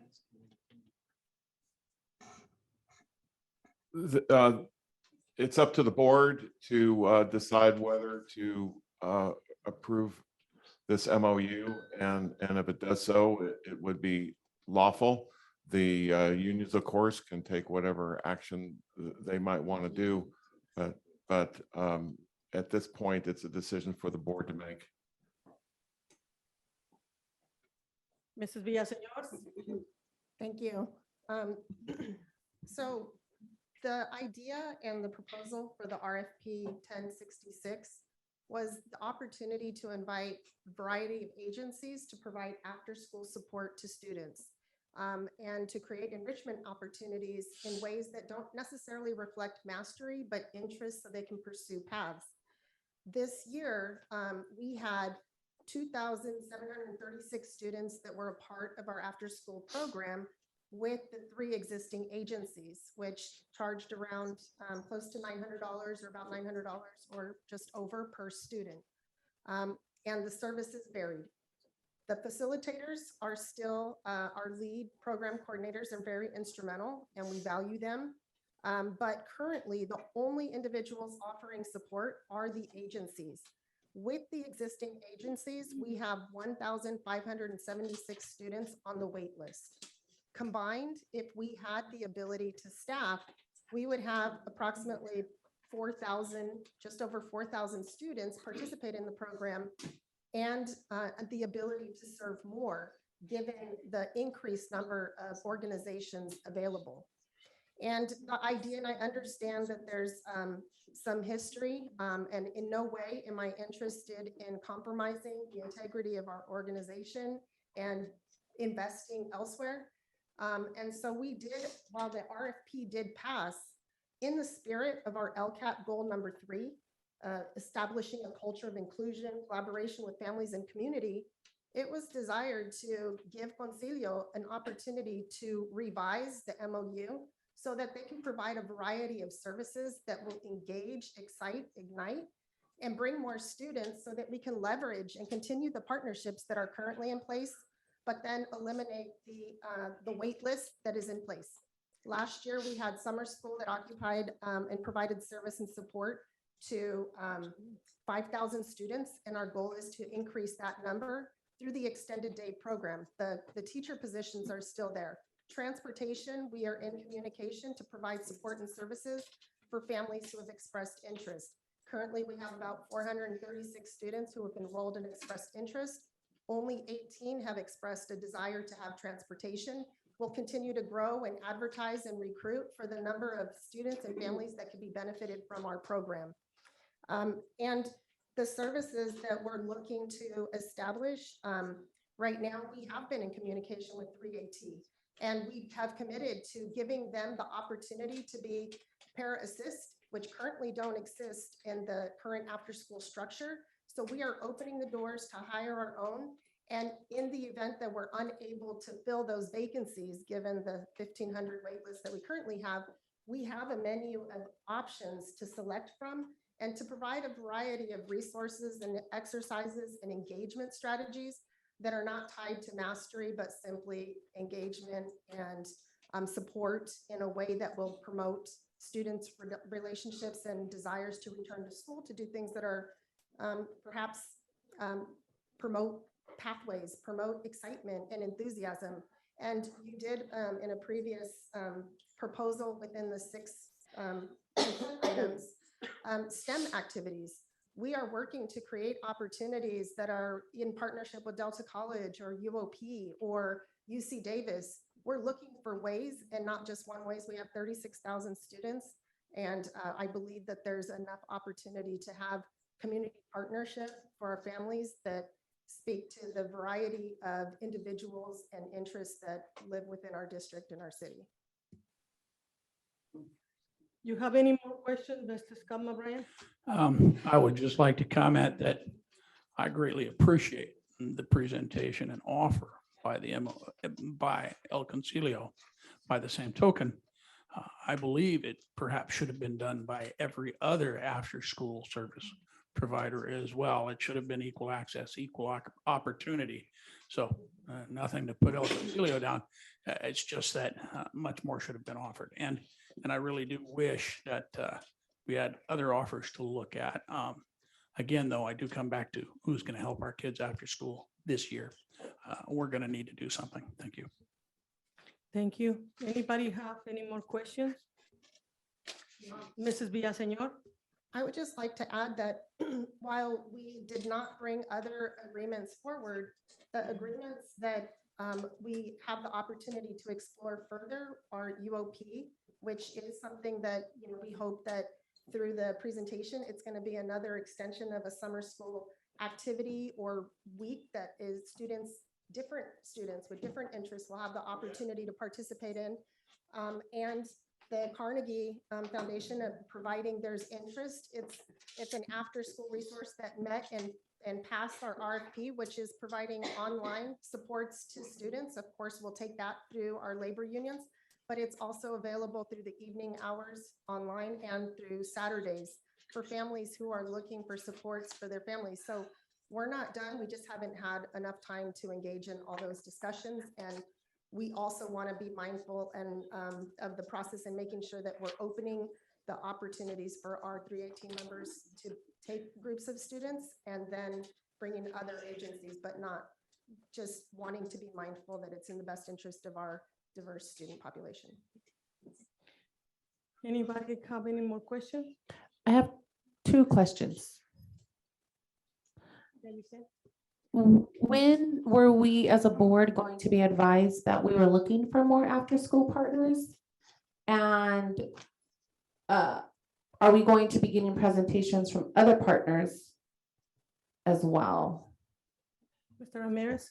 You approved a group of them during an RFP item that came to the board, and we can update you. I don't have it in my head. Do you have the date it was put in, Roxana?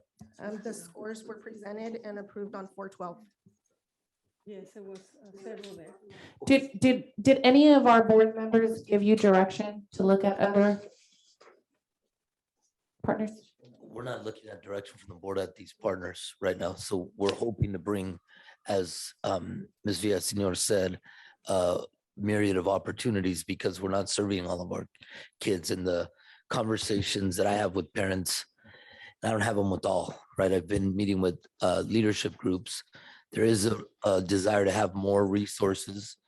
There is a desire to have transportation so that kids have access, right? So all those are negotiable items. So we proposed it to 885 to increase the after-school transportation. We haven't gotten that done. So the goal is, from my previous experience in another district, is to make it comprehensive, right? And when we talk about equity, we're not talking about equity if we're not offering transportation. That increases opportunities for one of our bargaining units. And as you heard from Ms. Villaseñor, the goal is that we utilize as many of our employees first. And those are part of the negotiable items that we speak to the vendors as they come in. Because I agree with what Trustee Mendez said. We have our group of folks that we want to hire first. May I have the floor? Yes. With University of the Pacific during the summer, it's been already established for years. Already for years. That has not changed. Same thing with Delta College. That has not changed. It's nothing new.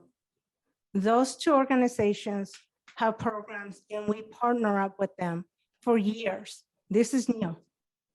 This is new. That never went to the actual unions. I'm ready for the vote. So if I could just clarify that. Can you clarify The this? programs that we will be utilizing with both those organizations are completely different than what has been done in the past. That's why they had to go through an RFP process. So they are different. They're different departments. I agree, you have had a longer standing relationship there as an organization, but departments are different and the offerings are different. For example, last year we brought, but because of timing we couldn't get in place, and we're looking at doing this year is the program they have in partnership with our local astronaut, right? That's a newer program, not something that has been consistently done because of the cost. And it's something that's not sustainable over a long period of time, but is an opportunity possibly in these couple of years that we have this one-time funding that has come in. So the point that I think is important that we want to make, and obviously it's your vote as a board, is the need and desire to increase the offering so that we can have over 5,000 kids here in summer school. And we need to continue to expand that because our community needs that. 84% of our kids are in poverty. So how and what opportunities we offer them are going to be how we start increasing student achievement.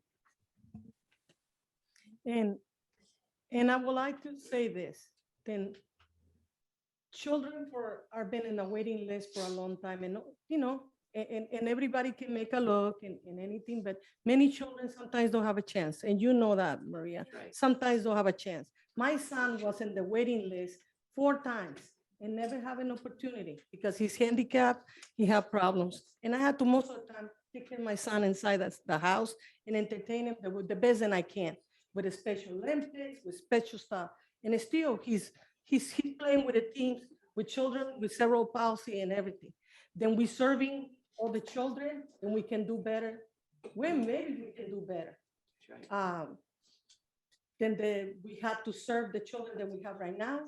Yes, we do.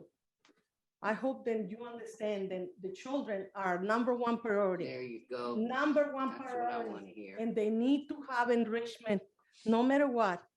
I will respect your vote and we're gonna move over and get it done. And or I'm gonna say now to the vote. All in favor, say hi. Before I vote, I'm sorry, can I say something? Yes. Trustee, okay, I'm gonna say something as a mother, not as a board member. I am mother of 5.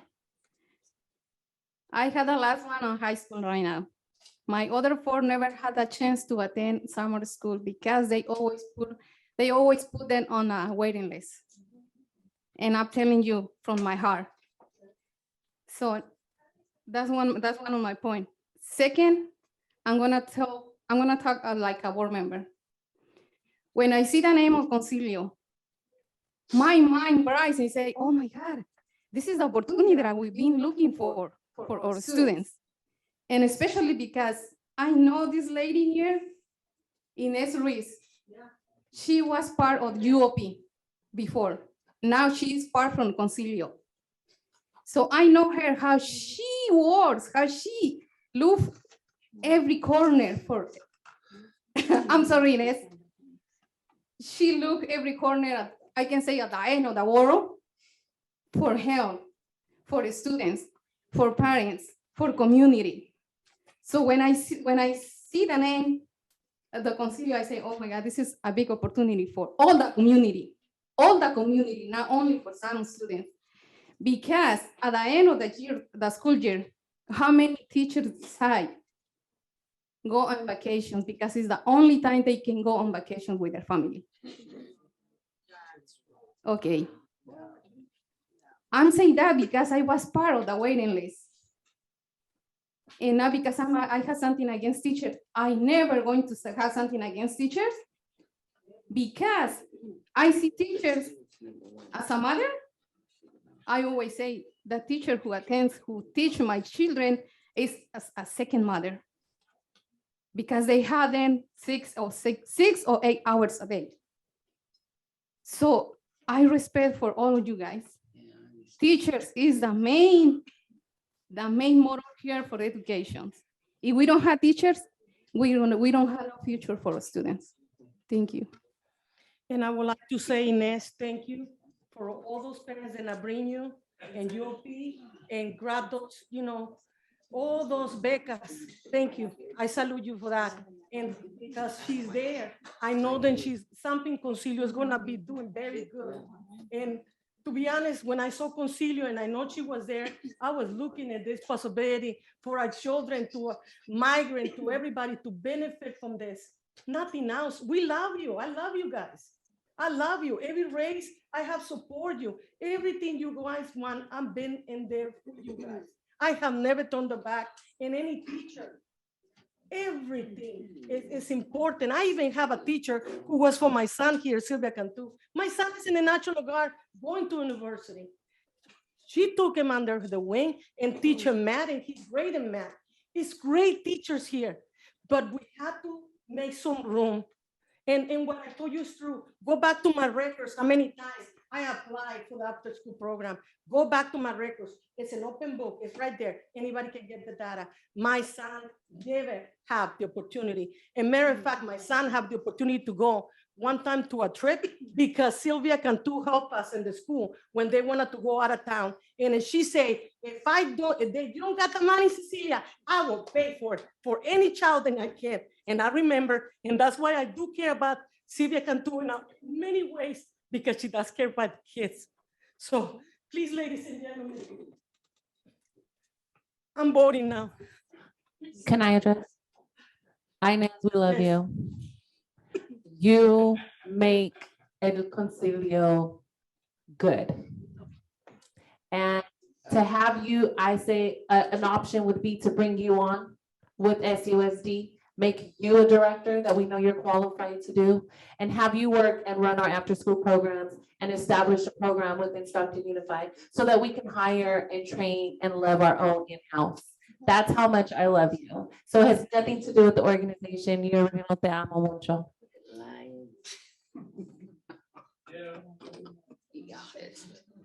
So we are going to the vote. The voting starts. Anybody who agree, please lift up your hand. Thank you. Hi.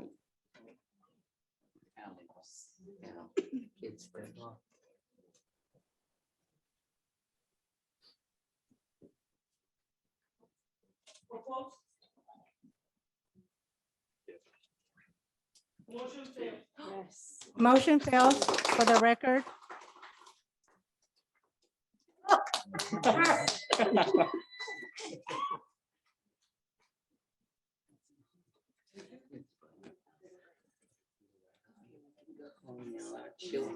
Now we go to 7.1. Recognition and presentation for 2022. San Joaquin County Teacher of the nominees of Nancy Lane, Assistant Superintendent Human Resources, will be here. Thank you. Good evening, Board, Superintendent Ramirez, and SUSD community. We would like to congratulate those nominated for San Joaquin County Office of Education's Teacher of the Year.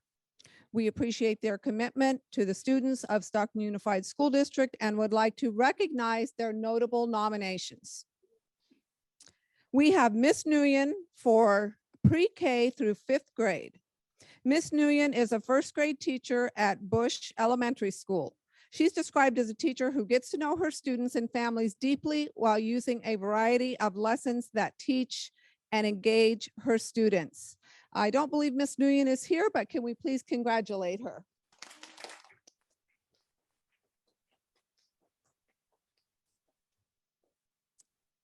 And next, for the 6th through 8th grade category, we have Miss Thompson. Miss Thomas, I'm sorry. Ms. Thomas is an 8th grade teacher at Hazelton School. Ms. Thomas has 31 years of experience as an educator, and she's described as a teacher who has the ability to engage all her students from the moment they walk in the door. Please help me congratulate Ms. Thomas.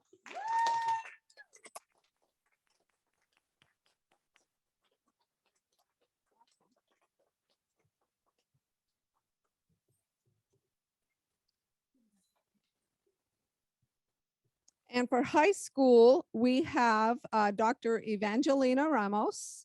Dr. Ramos teaches at Merlot Institute of Environmental Technology. She's described as a leader who has developed an environment within her classroom and school that encourages students to thrive academically and socially. I do not believe she is here, but please help me in congratulating her. Thank you. Miss Nancy Lane, can we get a picture? It is my school and her principal is here. Can we get a picture where at least we can at least acknowledge that Merlot was in the house?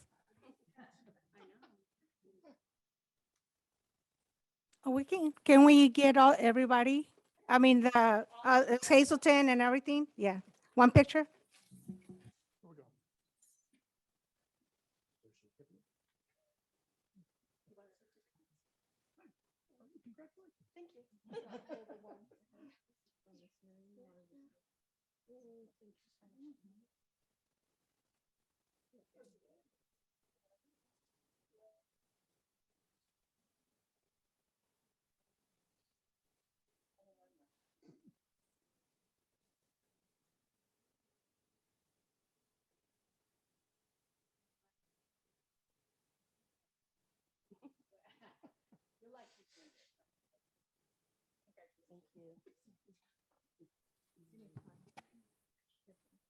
Mrs. Thomas, I love your hair.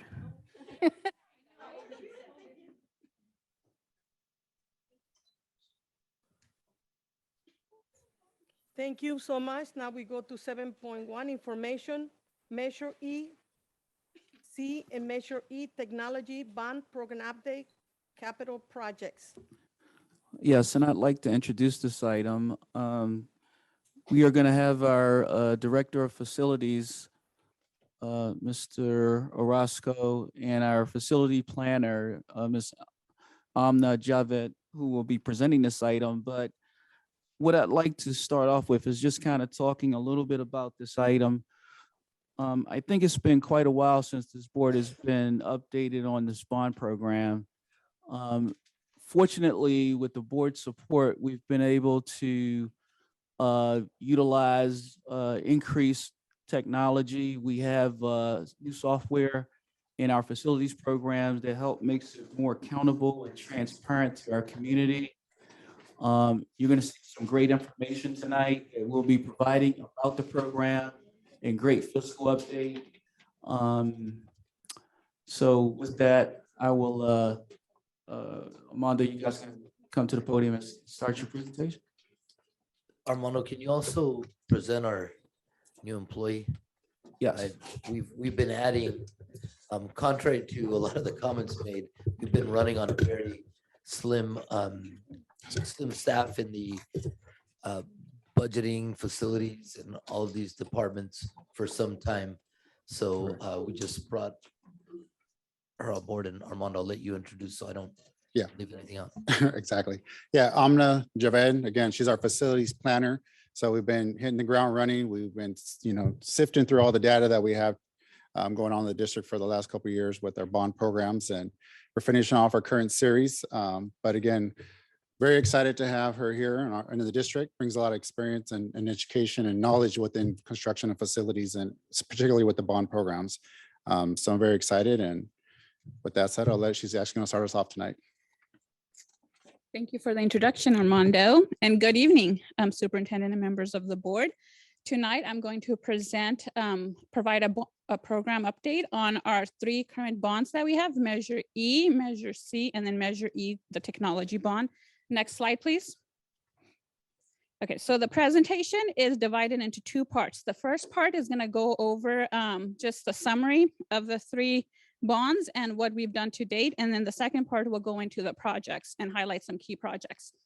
Next slide, please. Sorry, I didn't get a paper presentation. Do you guys have any extra?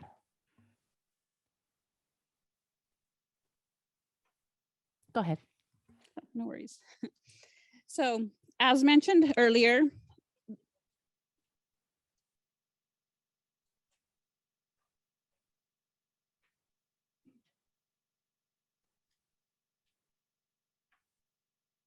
are we ready to continue?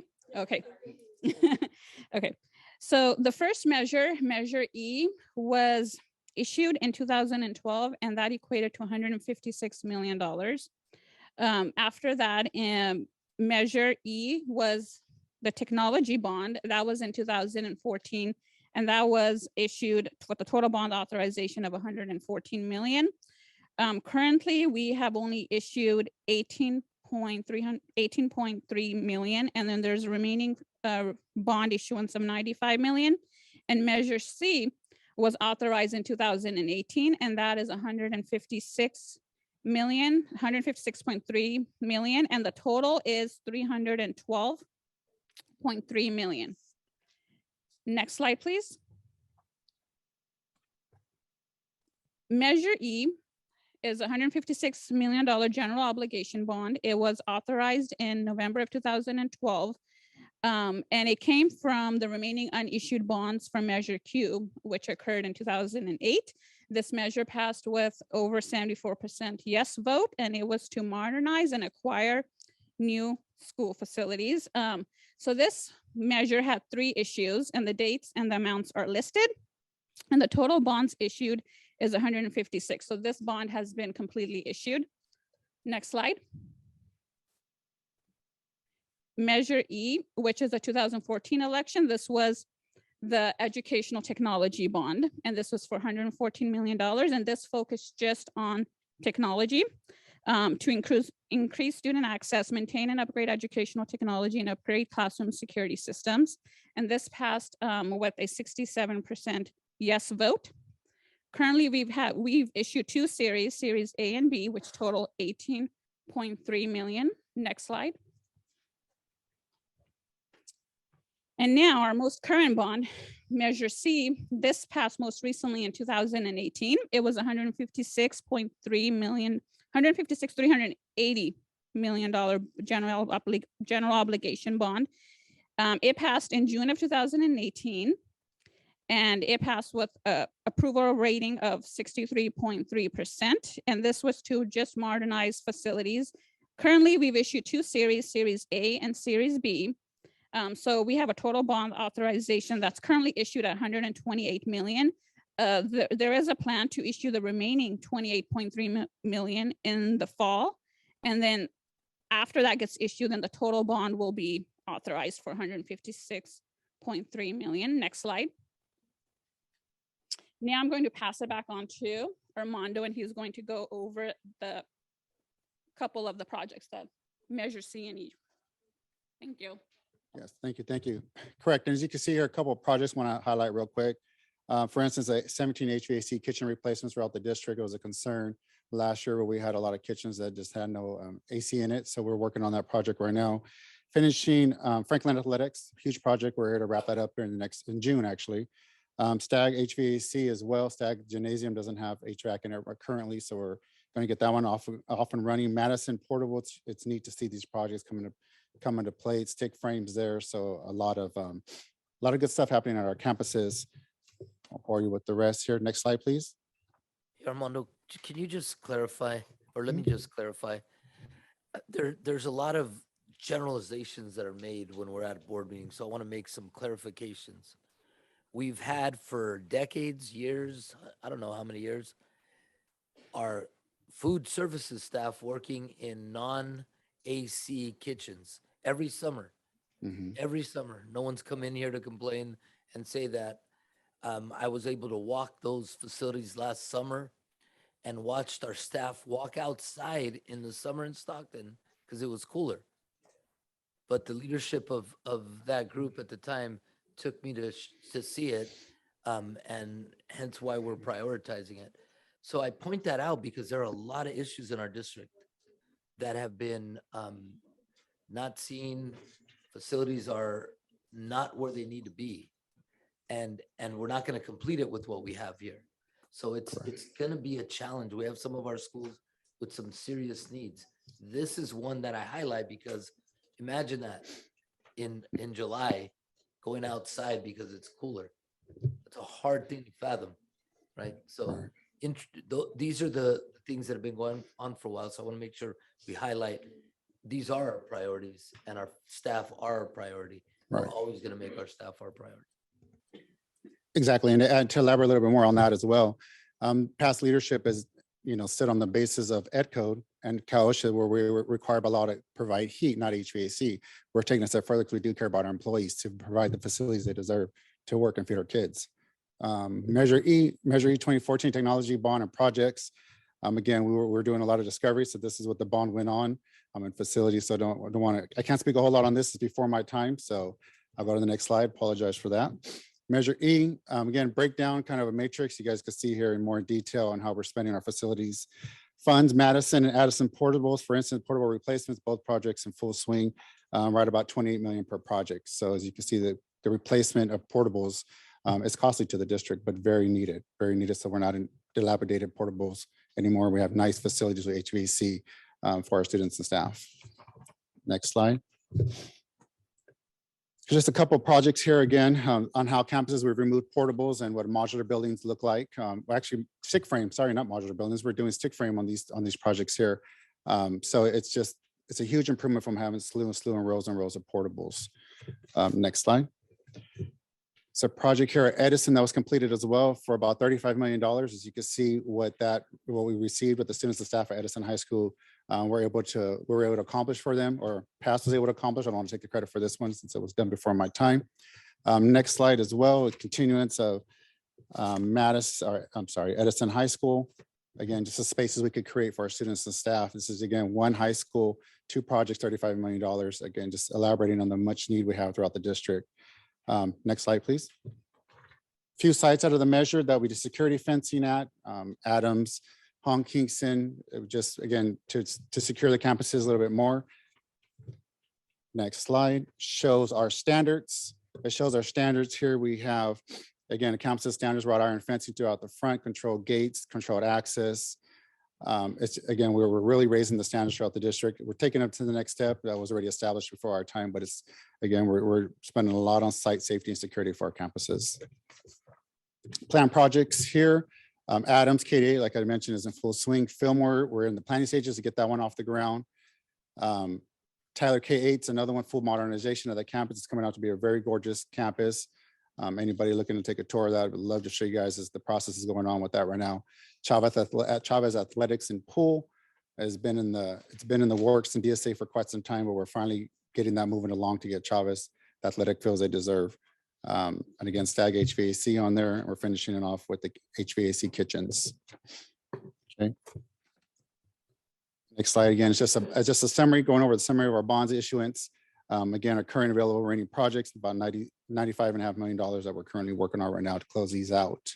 With, as I'm gonna mention, 28 million authorization, Measure E coming in late September, October, around that time frame. All right. Any questions? Questions? Maria Mendez? Thank you. Moving forward, campus safety, security. Some of the school sites, they do have the fencing, the iron fence. But now, even though some of the school sites, they have busters with a camera, right? So they bust them in before they can even reach to go into the actual office. Weber has been asking for that for their site because somebody from outside went inside the school, even though there's fencing. Okay. At Washington School, there's no fencing in front of the office. Same thing with Hazelton. Yeah. We have a large number of homelessness that actually slip around those schools. What are we gonna do moving forward with that type of security for the safety of our students. I understand how we spent the money, how we're spending it, Mhm. and this was the projects from the past, but moving forward, are we gonna get a plan on later on with the remainder of and including those schools, Right. not leaving them behind? Right. Okay, Superintendent? President Mendes, if I could. Yes.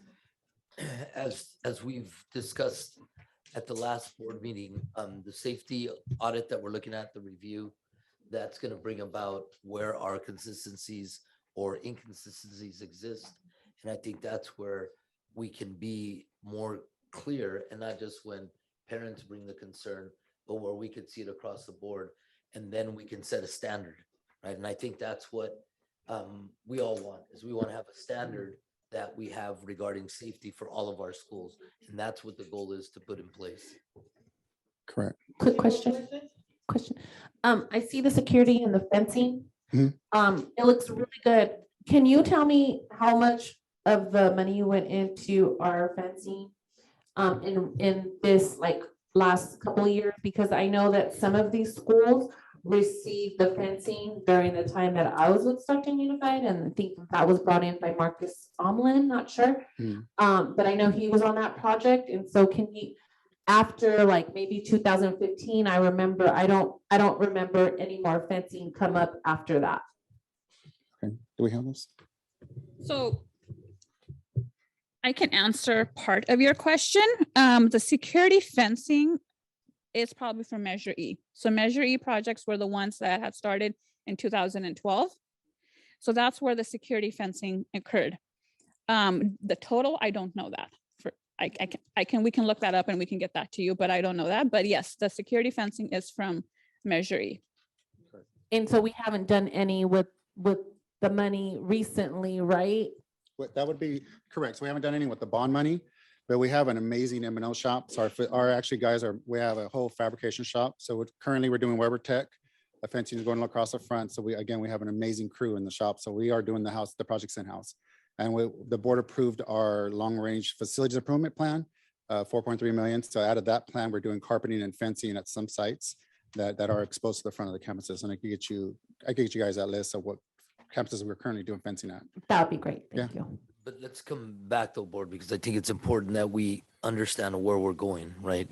We did these as requests came and issues have been brought up. But now that we'll have that safety review, it'll give us an opportunity to be consistent. And that's what we're not right now in a lot of things because of many of the changes that have happened. So fortunately, Armando, since he's arrived, he's been working on putting this together. Now he has some support, and we're hoping that we can update the community consistently on here's where your dollars are going. Because a lot of good work has been done with the bonds for a long time, and you can see them. But to be able to share with the community over the last 10, 15 years, here are the projects. So out of 54 schools, here's what you've accomplished. Here's what we have left. I think those visuals help us out a lot. And then we can also discuss how different dollars have been used and allocated so that the community can also see the district has redirected different funds and show the community how they're not putting their tax dollars into places that aren't affecting our kids in a positive way. And if I could just throw in another pitch for my schools in my area, some of them have had no painting in years. Some of their doors get stuck and locked. They can't open them right away. And I even offered to go out there and be part of the painting club, but apparently there are what are they called? Regulations that prohibit me from doing that. But I'm ready to get down dirty and do whatever I gotta do to make our schools look good. But I know Hamilton was one, and I'm in Southeast area, so all of our schools over there can always take a look at. Definitely. And again, now that I have my team here, my actual goal and pledge of the district is to get out to the campuses myself more regularly and see the issues that campuses have, so we can create the plan for us to be on track to correct, the modernization at sites or improvements that are needed based on the actual needs of the classrooms and the teachers. Okay. Thank you. Any more questions? I'm curious how much of the fencing and the carpet work The bulk of that is done in-house by SUSD, is that correct? Or are Fit we- the fencing, carpeting, no. Carpeting, we outsource the carpeting just because of timeline. The crews come in at night, empty a classroom, put new carpet, put everything back, and the teachers are ready to go next morning. So we don't have the capacity or a swing shift team to do stuff like that. Painting, of course, is in-house. Yes, And then you're saying the fencing is in-house as our well? guys are currently taking on the projects of Oh, fencing. okay. Yeah, like Franklin High School, for instance, the whole front of it, anybody drives by, our team did that complete fencing, wrought iron fencing. It's amazing the shot we have in our M&O. So. Okay. Thank you, guys. Questions? Thank you so Okay, much. thank you. Thank you.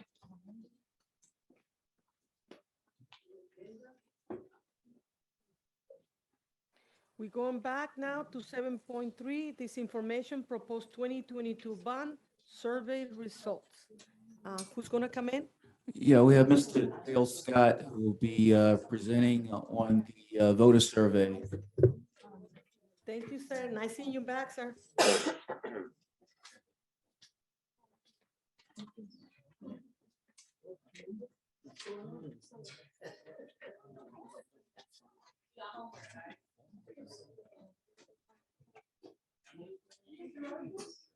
I did. I did. There'll be a test on this in a couple of weeks. That's a good one. The summary is all good. As I always try to tell people about this book that I wrote a couple of years ago, it's not quite as boring as it looks. So if you want to dig into something about the survey, I urge you to look at it. So I'm going to talk tonight about the voter survey that was conducted in your community. And I'm happy to take questions as we work through it. Let's start, if I may, with slide 2. Does everybody have a presentation?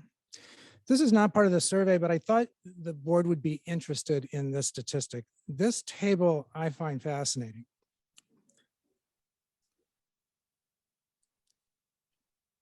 Okay, everybody have a copy? Okay. This table shows the percentage of eligible voters in San Joaquin County who are registered to vote since the year 2008. This is remarkable. So in the year 2008, this is San Joaquin, all of San Joaquin County, about 65% of people who were eligible to vote were registered.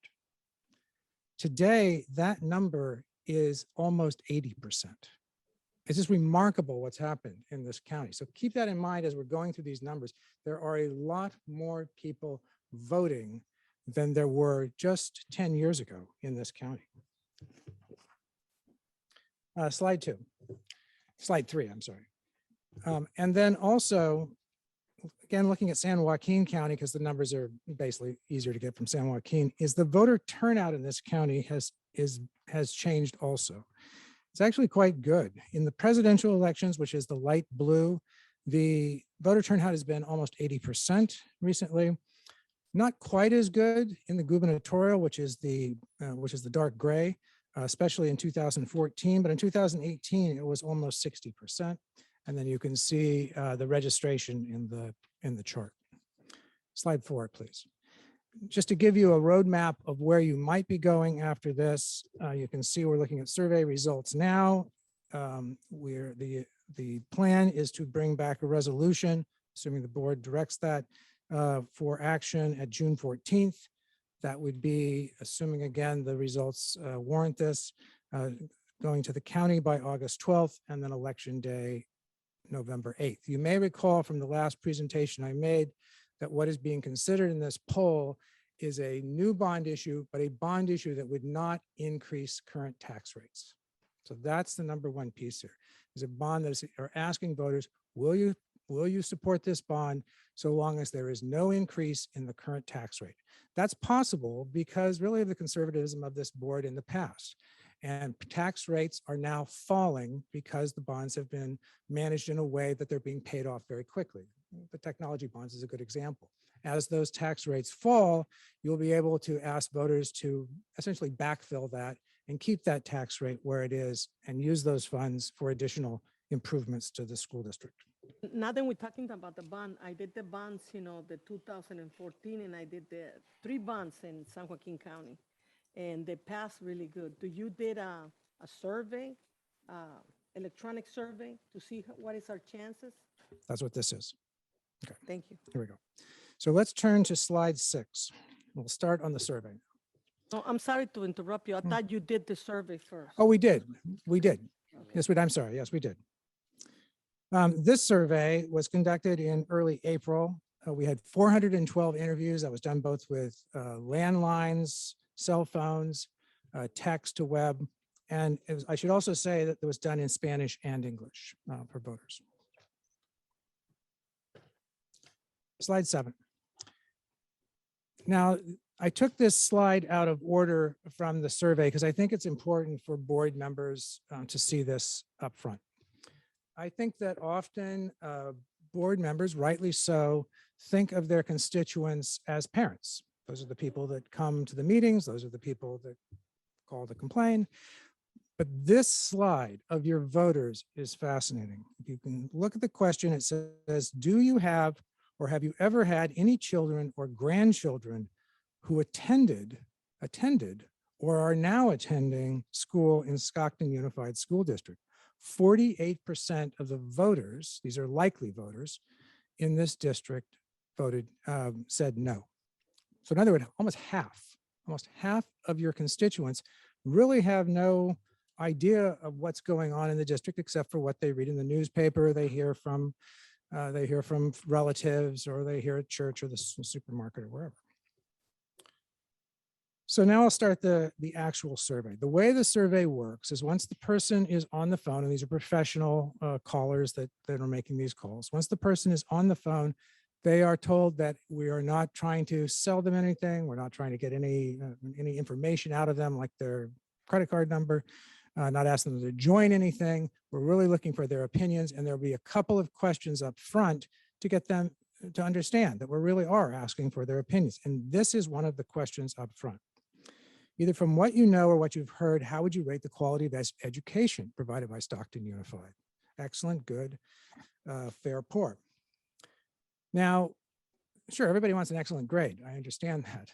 But in this environment that we've just gone through, this is pretty good from what I see around the state. You have over almost a third say excellent or good. Remember, you have almost 50% of the voters that do not have children in the system. So all in all, given all of the bad news that's happened, I think this is pretty good. Same on the next slide, slide 9, for fiscal responsibility. This is an easy one for people to say, oh, it's terrible, it's poor, but still you have, a good solid third of the people saying it's either excellent or good, and a very large percent of people saying I'm unsure, which makes sense because they're not sure, because they don't have any children in the school and they don't follow the school. So this is the kind of information that I think is good for you. Now, let's turn to slide 10. Do you agree or disagree with this statement? Stockton's public schools are our community's most important asset and should be our #1 priority, 85%.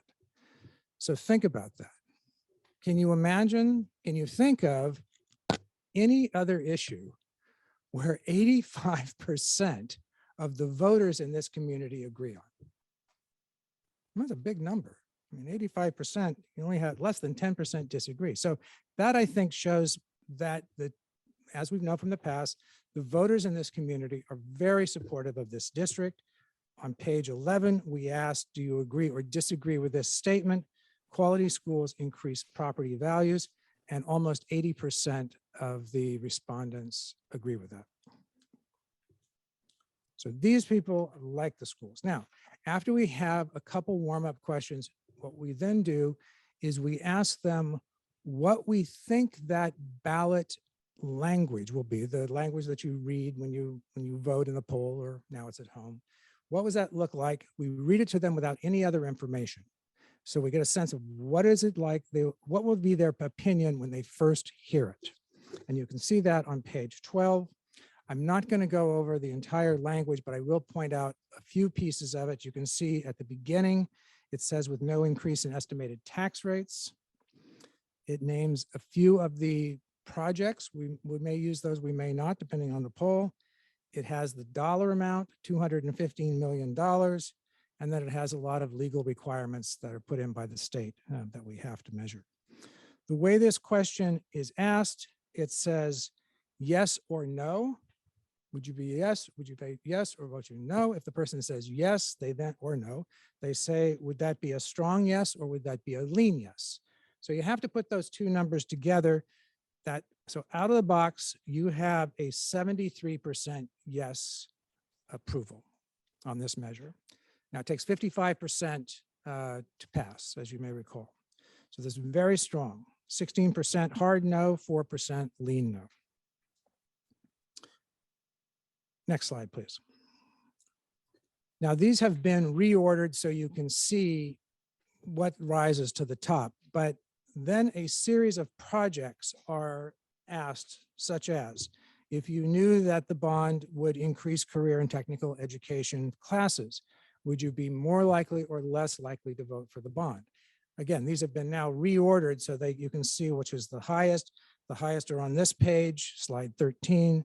Number 1, increase career and technical education classes. Number 2, build facilities for classes in engineering, healthcare, and information technology. And number 3, and I'm not surprised by this, funds can only be spent locally and cannot be taken by the state. And that is pretty consistent around the state right now, just the attitude of what's going on. That question is, all bond funds must be spent locally and they cannot be taken by the state and spent elsewhere. Now, we know that is the law. We know that, but voters don't necessarily know that. So hearing that is a very strong argument for voters. All of those are higher than 75% approval. You can see there is a little light blue mark there in the middle. It says no difference, yes. That means the person says, well, it wouldn't make a difference to me, but they've already said they're going to vote for it. So we take those two together, the more likely, the no difference, yes. And in these questions, really, you have 80% of the people agreeing with these questions. Slide 14. I'm not going to go through each of these. These are all very strong. Career facilities, pipe repair and plumbing repair, careers in construction and agriculture. Slide 15, HVAC repair. Bonds would create local construction jobs. Repair roofs, again, we're over 70%. Slide 16, electrical systems, fire alarms, student safety, a project that was just mentioned, still above 70%. Slide 17, emergency preparedness, classroom repair, ADA requirements, still above 70%. ADA begins to fall off a little, and now they begin to fall off just a little bit on slide 18. The bond would qualify for state matching funds, replace aging portables, renovate physical education facilities. Fall off a little bit, but really we're still talking about 65% approval in all of these and over 70 when we add the no difference. So these are all very strong projects, with some of them obviously rising to the top. Let's, I'm going to stop there because I'm going to switch gears and I want to see if there are any questions about any of the projects that were asked. Good. Let's go. Anybody have any questions? Maria Mendez? No question? No, we Let's- don't have any questions. Thank you. Let's go to slide 20 if we could. So one thing we need to do in the ballot is we need to describe to the voters by law how much it is going to cost them based on their assessed valuation, because that's how bonds get paid back, as a certain dollar amount based on the assessed valuation of the home or the business or the property, whatever. We can ask it one of two ways. We can ask it either as cents per $100 or dollars per $100,000.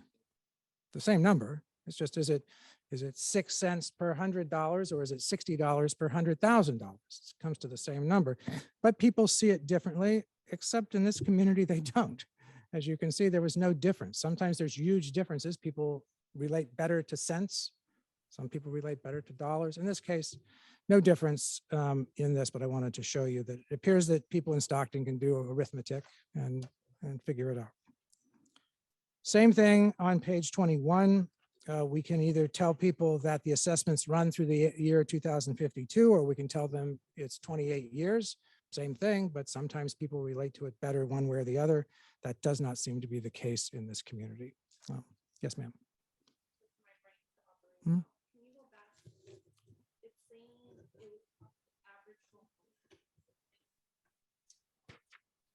But we're not taxing them, so explain to me how it's gonna cost the homeowner. If you don't, if the homeowner, if the voters do not pass the bond, the taxes would go down. If we don't pass the bond, Taxes will go down. taxes for the homeowner. Well, for anybody that pays property taxes, that would be, yeah, that would be residential, agricultural, commercial, anybody that has a property tax bill pays on this bond. Okay. So they are technically being taxed then. You're asking, see, I'm confused as to why. Maybe No, I'm no, explaining it right, but it's saying that they're not gonna be taxed. Because the first question was if you were not taxed, but then now I'm confused because now you're saying that it's gonna be on the property tax. Yeah, it is. Let's go back. Let's go. Some way or another. Yeah. Hold on. Let's go back to slide 12. No, I think it's important that you do understand. I think it's a good question. Let's go back to slide 12. Okay. So you can see the language, and I hope this explains it. Slide 12. Number 12. There you go. And read that language in the box. With no increase in estimated tax rates. All right, hold on. With no increase. It doesn't say you're not going to pay. You are going to continue to pay what you're paying now, but you're not going to have to pay more. However, if the bond wasn't passed, you would pay less, right? Because in property taxes, because taxes would fall. That means you Excuse would me. not be able to have the bond. Question. If Mr. you Suarez, don't, Ryan? so thank you. If you don't pass a bond, you just more property taxes. If you pass the bond, you're gonna pay more money. I'm not seeing how you can pay less money if you fail to pay. Your language is in reverse to me. I do not understand. If you pass a bond, you will be paying taxes on that bond. That is my assumption. Yeah. So think of your own behavior when you look at your tax bill, when you open it up and you see how much you're paying in taxes on the school bond. You don't say, I mean, the people that were just here, they mentioned a number of different bond measures, but you don't look at that tax bill and say, oh, let's see, how did this 2016 cost me and how much did the 2018 cost me? No, you say, how much does it cost me total? Okay. So if this bond is not put on the ballot, or if this bond is put on the ballot and it doesn't pass, the total amount of those bond measures will begin to decline. So in other words, it's your configuration of how you're doing this bond. Correct. Okay. And you're putting it out longer, thus your bill drops. Correct. That's the deal. Correct. Got it. Still more money, but over a longer time. Got it. Okay, let's go to slide. I'm sorry, was that clear? So we go Yeah, to slide. I think Okay, you very did good. it. Like, let's go to slide 22. And then once people know what the projects are, they know what the dollar amount is. We ask them if they want to essentially change their beginning vote when they said whether they're for it or against it. This goes down a little bit, 73% to 68% when you combine the yes and the lean yes together. Still very strong. And then I have two other slides I want to show you on slide 23. Now, as I'm sure you as elected officials will understand, not all voters are the same. Some voters are very reliable voters. They vote in every election. Some voters are at the other end of the spectrum. They vote occasionally. They're unreliable.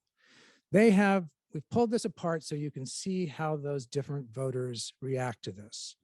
The very reliable voters, they come out at about 60%. The very unreliable voters come out closer to 70%. So it's not that you're not going to get some of those unreliable voters, but we really have to look at the very reliable and the reliable as we're judging this. And that's why I am optimistic about this survey. And then finally, on the last slide, slide 24, I thought you'd find this interesting. We asked these voters, how do you get information about the district? Not shocking, but about a third is word of mouth from friends and family and district employees. And then the rest is mostly either news or district communications, which is actually quite high, 10% say from district communications. And that's strong from what I see. So with that, I am happy to answer any more questions, but all in all, I think this is pretty good news. Question. Maria Mendez? Thank you. So, Mr. Scott, not all the voters are homeowners. So it's not fair to the homeowners to actually, per se, I'm a voter, but I don't own a home, but I'm voting yes. But it's at the same time, it's telling my community members, my constituents, it's okay if you don't vote, but I'm gonna tax you, I wanna pass this bond. But my other question is, if the district decides to close some schools, the value of the homes goes down, correct? Is it fair to those homeowners as well if the voters pass this bond? Yeah, I'm sorry, I can't answer a question about what's fair and not fair to the voters. It's really up to the voters to make that decision if the board decides to put it in front of them. And if the voters want it, then I would say they deem it fair, but I can't answer as to whether that's fair or not. So, in another question, should we ask this survey, not to the voters, but actually the homeowners, if they would like, because to me, that would be fair, to ask a survey to the actual homeowners to send something from the title companies to actually find out. Because to me, it's fair, they're the ones that are going to be paying for it, not the renters. It's actually the homeowners. I think it would be interesting. Our assignment from the board was to determine what is the chance of the bond passing by all voters, not just homeowners, because those are all the people that vote. But a good point. And the verdict is, what is a layman's term? What is? So everybody can hear it. For the public record, what was the actual results of the survey? Yes or no? My belief is that there is a strong probability that it will pass if the board puts it on the ballot. I do believe, I see it, and I did see the way that you did it. That's almost the same way than it was in before. Yes. In the 2014 and when it was in 1980 something. And it was, I think then the way you did it was okay.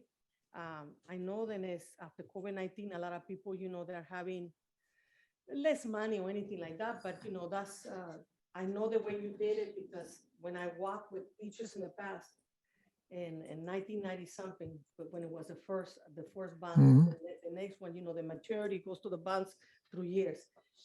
They did the same thing and people voted. So I did see this in the Start Unified District before the bond was, when I was helping out. A matter of fact, it was some Emily McCarthy also, she walked with us. And she showed me that, and I see the circle that you did. And that's almost very close to what it is. So I think that it will pass. I'm pretty confident it will pass. And it will be very good for the schools and for the teachers and all to beautify our schools and to have more money because we do need to beautify the schools. Because in the first bonds, it was for different sections of schools. And some of the schools are still, they need more maintenance done. And we need to find the money. I know this is not what everybody wants because it's people from the union who contact me and ask me not to put this, not to approve this. And they told me, no, that this is bad, and this is bad for teachers, for anybody to be doing this is unfair because, they work hard. But I know that we need the bond no matter what. So my taxes are gonna be raised again. I'm paying 13 bonds right now in my house. So, to be honest, it's 28 years. I know it's gonna be around 314 a year. I'm figuring it out because that's how I pay to some of the bonds. So, thank you. Congratulations. I see it and it's pretty fair and I see that Thank you. you did that good homework. And Thank you. for bringing that back to us, this. And if it doesn't pass, I see. But what I can see now, then we have a 61%, around 61%, and everybody would like to help out the Stockton Unified District and to make sure that the schools are safe and the needs are there. And I think that the taxpayers are going to be very positive with this. I'm optimistic in this. Thank you. Thank you for bringing this data. Any more comments from my colleagues? Trustee Angelon. Angeline? Thank you for the presentation. I learned something today. Nothing against you, your presentation. I think that my feedback from the community is, this is how I was told. How dare we go to put a bond to tax our people when we don't even have our financials in order? So who are we to do that?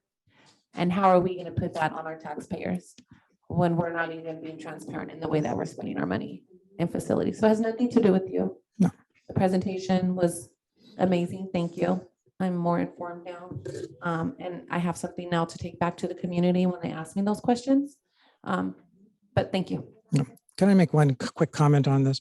The reality is there are no voters and yes voters. No matter what you say, there are going to be people that are for it and people that are against it. So I'm not surprised that people in the community say, I'm against this. Well, of course, that's what we find. There's a certain percentage of people that are against it, but the vast majority of the voters that are regular voters are in favor of it, according to our research. Question? Yeah, Mrs. Maria Mendez. Thank you. How much is this going to cost our district to put it on the ballot? Putting it on the ballot does not cost the district anything with one exception. And that is you have to pay the county to place it on the ballot.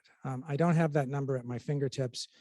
They can give us an estimate and I'm happy to get that to Marcus shortly, but it will be reduced because it is in a gubernatorial election when there's also board seats up. So it will not be an excessive amount, but I'll make sure I get that number for you. Thank you. Thank you. Thank you so much. Thank Any more you. questions? Thank you so much for your presentation, sir.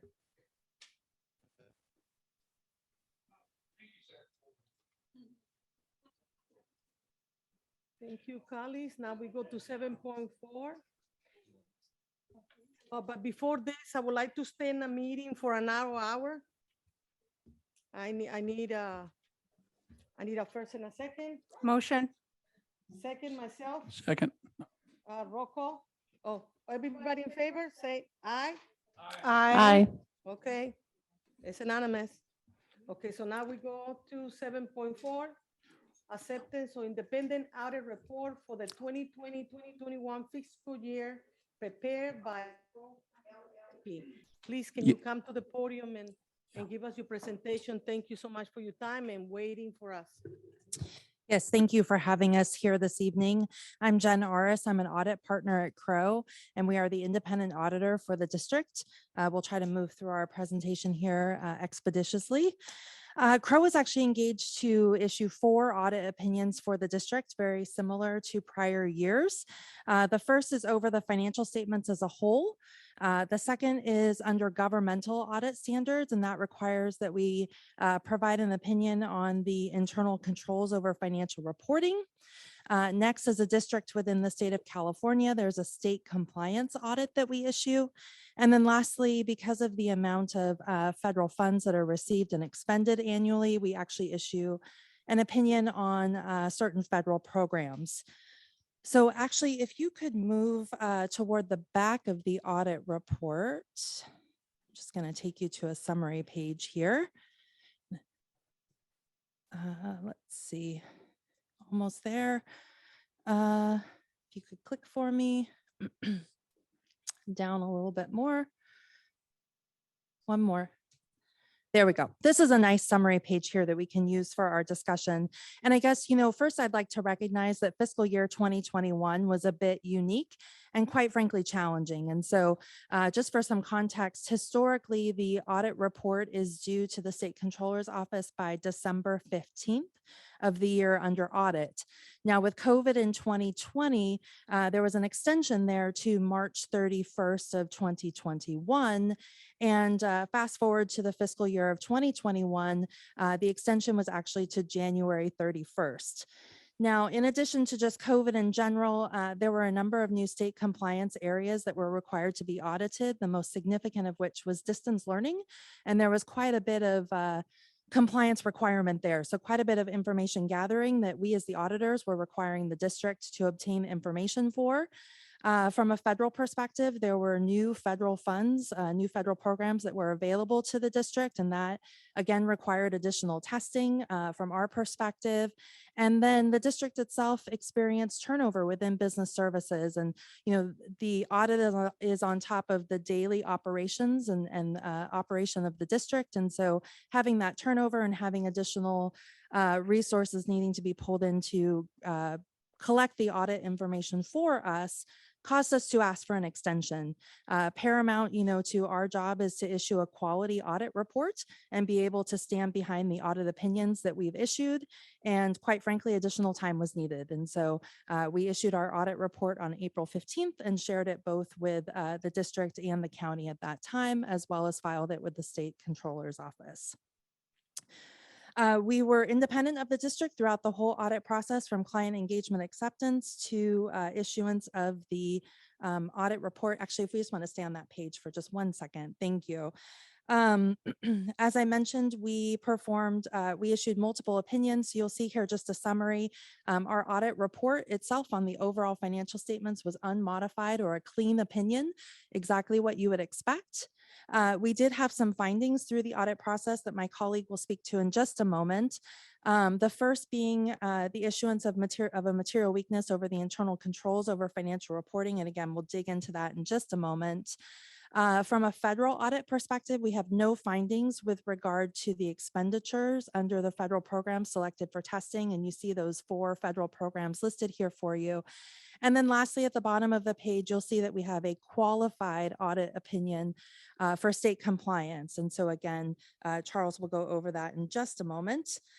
We do take a look at the judgments and estimates applied by management throughout the accounting process, and also look at the appropriateness and the transparency of the disclosures within the financial statements to ensure that they're consistent with industry standards. There was one new accounting pronouncement that was adopted this year. It didn't really change the balances, if you will. It just reorganized how some of the numbers are presented within the financial statements specific to student body funds. And so those, instead of being kind of a supplemental schedule, are now actually required to be accounted for within the funds of the district. So again, just some reorganization that we took care of through that process.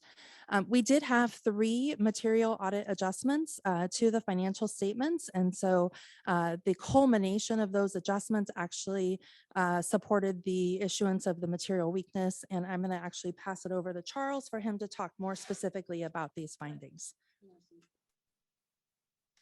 Thank you, Jen. So if you want to go 1 page farther there, this section, as you may have already jumped to the section relating to findings. I know that's what we like to do when we're looking at the audit report, is look to the section where we talk about audit results and the findings. And I'll talk a little bit about the 3 findings that we identified in the current year. One is related to financial reporting, which Jen mentioned a second ago. So there were 3 audit adjustments identified during the audit process this year. And when you have audit adjustments that enable us to complete the audit process and give our opinion over the financial statements, if those adjustments were identified as part of the audit, we have a finding that goes along with it. And so the financial reporting finding is really related to three areas. One relates to the district's charter school fund and some of the reconciliation of that fund at the end of the year, so part of the year-end closing process. And the second finding related to the district's Fund 51, or the Bond Interest and Redemption Fund. The third finding related to the Debt Service Fund. And so I'll note on the Debt Service Funds and the Bond Interest and Redemption Fund, these are funds that don't have a lot of activity throughout the year. They're very unique in nature and not kind of part of the normal process. They're not part of the district's general fund and general fund budgeting process. And so there was some, I think, challenges, I will call that, with respect to the turnover within the fiscal management team that presented this issue where journal entries weren't recorded in a timely basis and the reconciliations weren't completed in a timely basis. And then there was an adjustment that needed to be recorded in order to reflect that activity as it was. So management's been working through a process and implementing a process to ensure that no adjustments need to be recorded in future years. And so we'll be working with management to ensure that internal control remediation is put in place during the fiscal 2022 year-end close, which is coming up here in a few months. The next finding relates to state compliance. So there's another page right after this that relates to federal, which you'll see is blank, and that speaks to the federal programs that we audited. 4 programs that were audited and did not have any findings this year, which is actually a tremendous result, because 2 of those 4 programs that we audited were new to the district, new to all districts, related to the Coronavirus Relief Fund and the ESSER funding. And so the fact that we didn't have any audit adjustments or findings related to the federal programs should be commended.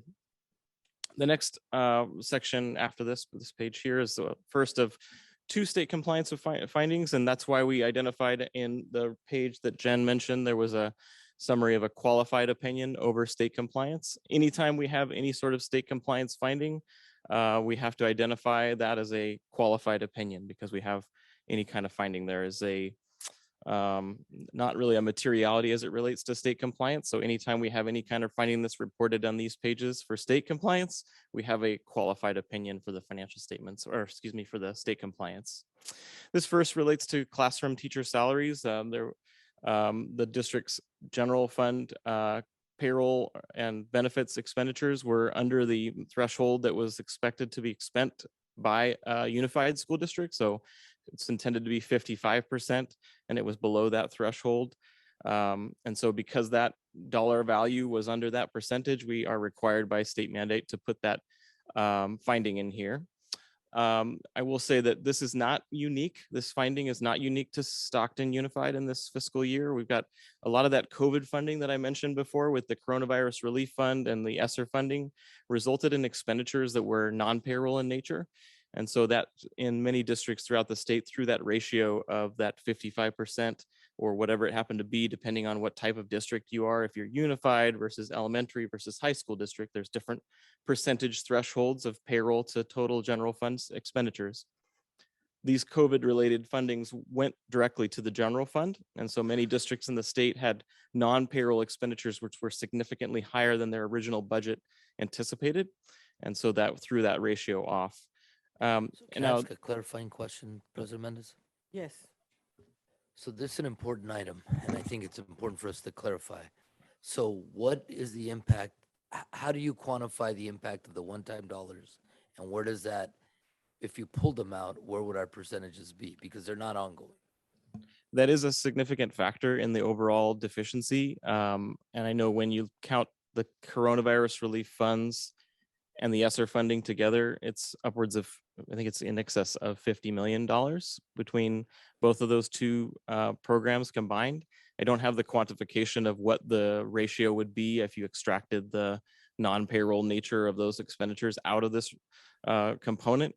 However, I know for many districts throughout the state that are having this challenge of being non-compliant for this ratio, it is putting them over into a deficient status. I can't speak to whether or not that's how far that puts Stockton. One follow-up question. What is the impact on the district with the board voting against that waiver? The waiver really says to the state, we were out of compliance and here's why, right? We have a reason as to why we were non-compliant. there are three factors that are listed on that waiver form. One is you were out of compliance by under $1,000, so it doesn't matter. One is we were out of compliance because of a significant issue that we were facing. And another is we were out of compliance, but the dollar amounts that we're paying our teachers is pretty comparable to others in our area or in the state. And it's up to district management to identify whether one or another of those waiver reasons makes sense to submit. So Comment. Knowing what you're telling me now and having heard this now would have changed my vote simply on something we just voted on. This could be brought back down the road next time around, but I understand why this would have been such a large factor on, I believe, what's that, 37. I forget the number, 7.37.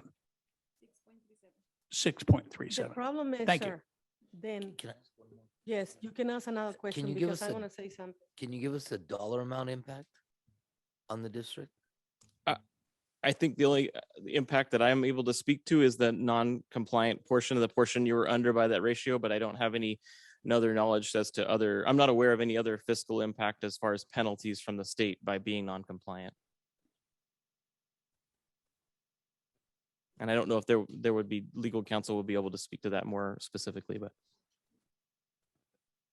Thank you. Just proceed, sir. okay. So as far as the finding goes, because there was that non-compliant, it's just that you were non-compliant and we have to report it in this finding, and that's what's presented here. The last finding that we have also relates to state compliance, and you can go one page farther if you'd like.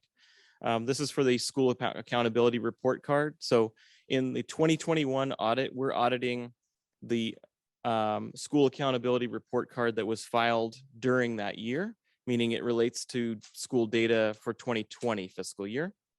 There were some inconsistencies in the data that was included in the school accountability report card and the underlying support. This is oftentimes, we've actually seen this a number of occasions this year, just clear, not specific to Stockton, but many districts, again, throughout the state, where there was just errors in the data input process. And so the recommendation that we have is to beef up the review process of the school accountability report card preparation and submittal, so that those underlying supporting documentation is consistent with the overall. Now, I will say that with the multitude of district sites that we sampled, we had one district site with one component of that one report card that had a discrepancy. So all things considered, relatively small, and there's no fiscal impact from the finding. It's just because that was different, we have to report. So again, that's that one last finding there.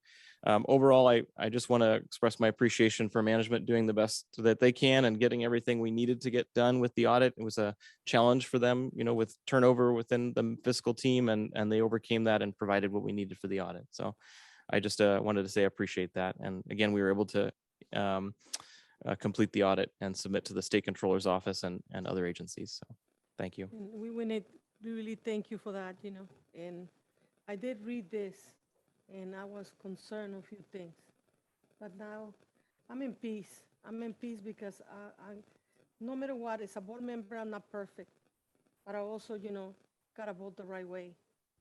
Some people might don't like it, or some people might like it or not, whatever, issue is. But it's always two sides to the story. It's always two sides of the paperwork. So I'm not perfect. I might oversee something, but I did concentrate on this one. And that's how I did my vote when I voted early. But I want to thank my colleagues. Anybody you have a question? Then you want to have to the gentleman. Not in this regard. I could actually go back and amend my last vote. However, that might not prove helpful because we would rather have Raymond here. So I might bring this last item back up on the waiver. But your information was very helpful. Thank you. Thank you. I will second that for you to bring it back. Thank you. Is anybody else would like to make a comment or ask any questions to the artists that are here? President Mendez, Yes, sir. When the discussion is finished, it would be appropriate for the board to take a vote to accept the audit report. Thank you, sir. No more questions? Move to accept the report. I will second that. Everybody in favor, say aye. Thank you very much for your time. Thank you. Thank you Yes, so good much, evening. and I appreciate it. Thank you, and thank you for giving us the extension and to follow the procedures that have to be done. Thank you so much for your time. Thank you.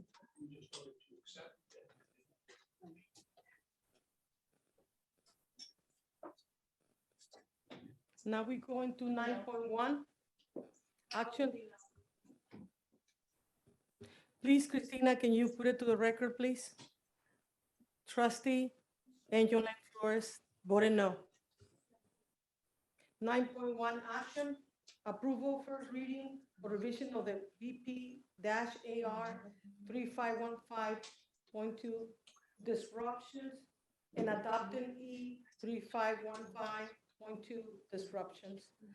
I need a first and a second. First, McBride. Second, Angelina Flores. Discussion? Hear none? Ready for vote? I just want to make a quick comment. We had somebody in here that was being a bully towards students and teachers, and nobody in this room that I see really try to take control of that. I think that's disrespectful when we talk about safety of our students, and we had a student here who is basically threatened. So that's a disruption. So are we going to cover all disruptions? Or are we going to pick and choose what disruptions are we going to cover? I don't think, Can I- I don't, can I ask? let me say something, Mrs. Flores. I didn't hear really what was going on. I'm concentrating here. We have a chief of police. I don't get, they know what they have to do. I don't micromanage. I don't do things like that. And I understand your concern. Now, Mr. Ramirez, you can. Chief, did Officer Young give her a warning? Yeah, Sergeant Young walked over and talked. Can you hear me? Yeah, Sergeant Young walked over and addressed her and gave her a warning. Thank you. I get that, but she still sat here. If it was your child right there that was told that, how would you feel? I'm just saying, I don't want to take any more Thank you. time. Point of record, I just want to make it known. Point of record, you can ask him what he feels or is he child. Thank you. Point of record. President Mendez, totally lost right here. What are we talking about? I have no idea. I'm sorry. We are in 9.1. No, but yeah, I know with what point we are, but what's going on in here? What is Trustee Flores saying?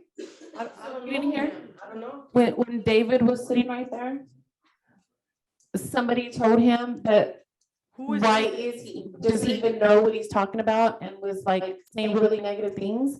And then when Miss Polk was up here talking, she was told that that person would make her cry. I'm concentrating in the agenda. I already brought it up to you guys. I think. I'm just saying, if your student was here speaking, would you appreciate an adult talking to your child like that when they were speaking? Or if your child's teacher was up here speaking, would you appreciate somebody else telling them, basically, be quiet, I'll make you cry? That's a disruption. We can't pick and choose what disruptions. For the sake of the time and everything else, I just want to make a point of record. We can move on. Thank you, thank you. 9.1, if it's any more, no Question? more. Yes, Maria Mendez. By passing this agenda item, board by law, are we really gonna follow it? Really? Are we really gonna execute the language that actually states there? Because we're gonna be in person moving forward. Thank you. I just needed to state it that. Thank you. No, we will. That's why we're gonna vote for it right now. Everybody in favor, say aye. Aye. Motion pass. All set. Now we go to 9.2 action, approval SUSD, Department of Public Safety, Policy 701, military equipment. We need a first and a second. Motion. I need a second. Trustee Rico? Trustee Rico, second. Any comments? Discussion? I'm glad that this is actually, because this is part of the CAG meeting, which is a part of the DOJ settlement. So I'm definitely supporting this. Any more comments? I was in that CAG meeting. Appreciate your story, Young. Unfortunately, I don't feel that we need these types of ammo on our anywhere. I get it, right? I get the emergencies and stuff like that. But I just feel that we had an incident and that was having that on site made no difference. Having those around made no difference. We still lost a student. So I don't see how quick or how necessary it is. And I know I'll probably be outvoted, but just in the sense of security for youth, knowing that those are on campus or near our kids is not something that I feel needs to be around or near our students. I feel that that's something that our Stockton PD should have access to. I don't know, that's just my thing.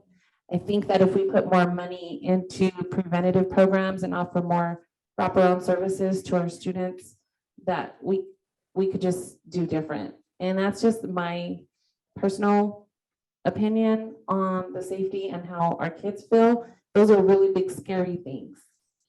And I know you guys need them, and I'm not saying you don't. There are circumstances when you do need them. I'm not comfortable with them being on or near around students. Thank you. Everybody in favor, say aye. Aye. Abstentions? No. Okay, voting no. 5 yes, 1 no. Thank you. I appreciate your One transparency. absent. Now we got 10.1, board committee reports, City of Stockton Parks and Recreation. Right now our vice president is ill. The 3x3 committee, I have nothing to say. Now let's go to 1852, and that will be the clerk, Alicia Rico. Good afternoon. I don't have nothing to report. Thank you. Thank you. Now we go to 10.2, brief reports of trustees' activities. Angela and Flores. Thank you. First, I just want to give my condolences to the Reynaga family. I want to give my condolences, love, and prayers and thoughts to the Stagg family. I was at Stagg last week. I think I was only not there one day, but I was there. I want to thank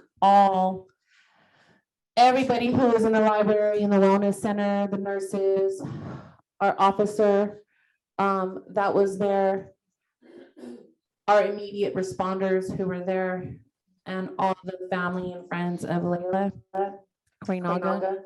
I want to highlight our officer. I know I'm always looked at like I'm not in support of officers, but I want to highlight the officer with the information that I heard about him. This officer lost his father. I'm not sure if you know what I'm talking about, Barry, but one of the officers lost his father in a traumatic event. And I believe, if I'm telling the story correct, that the father died in his arms as well. So when it came time to be with Layla, he took the hands and he wanted to do the best that he can for Layla. And it really affected him. And I just want to give my heart and thoughts and prayers out to him and thank him for carrying on a second traumatic event willingly.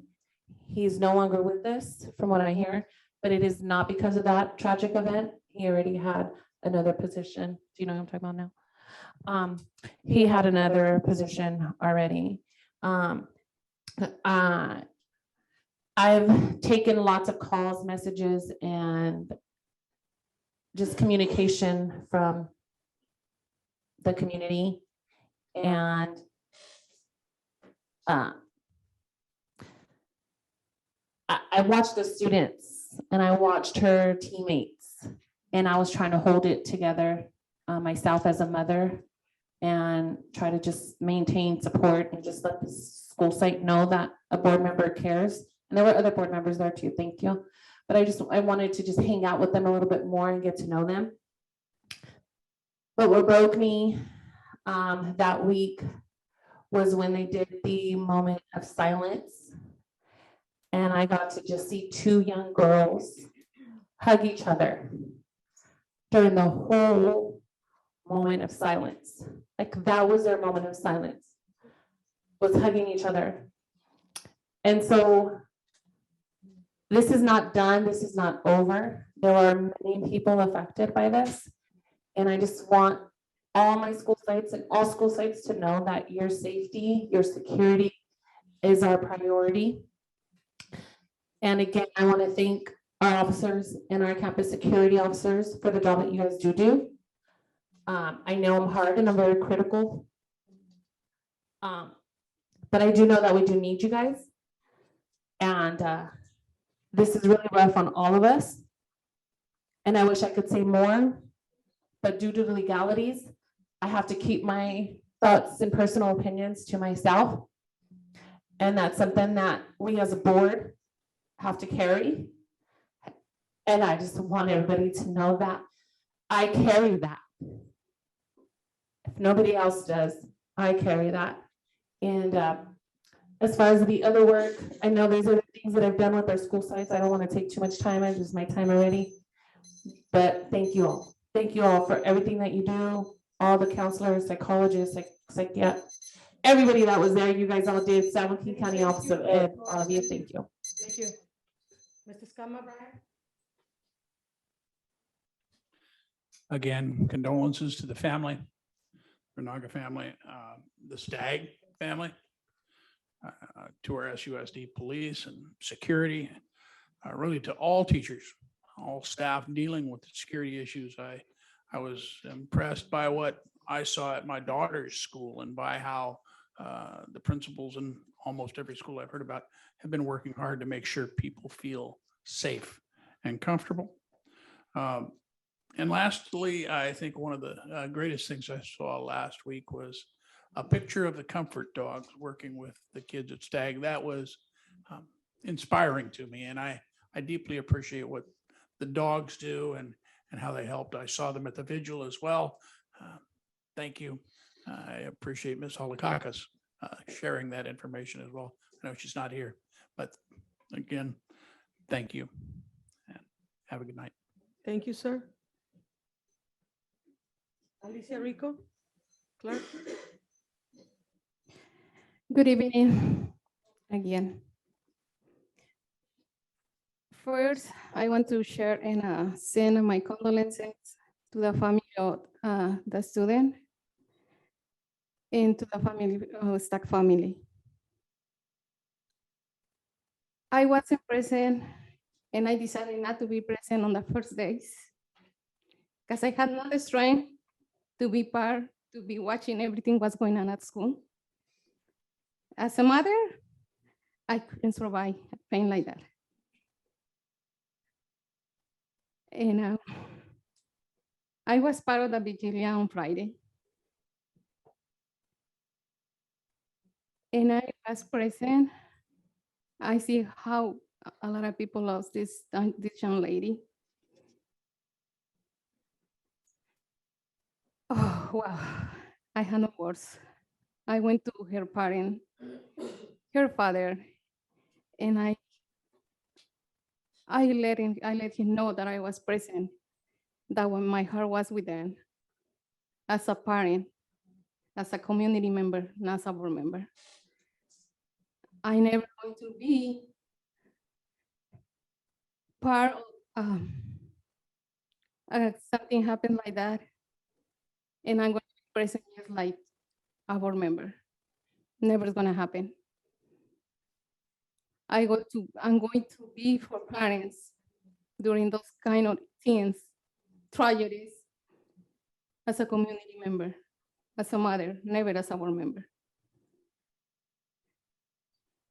And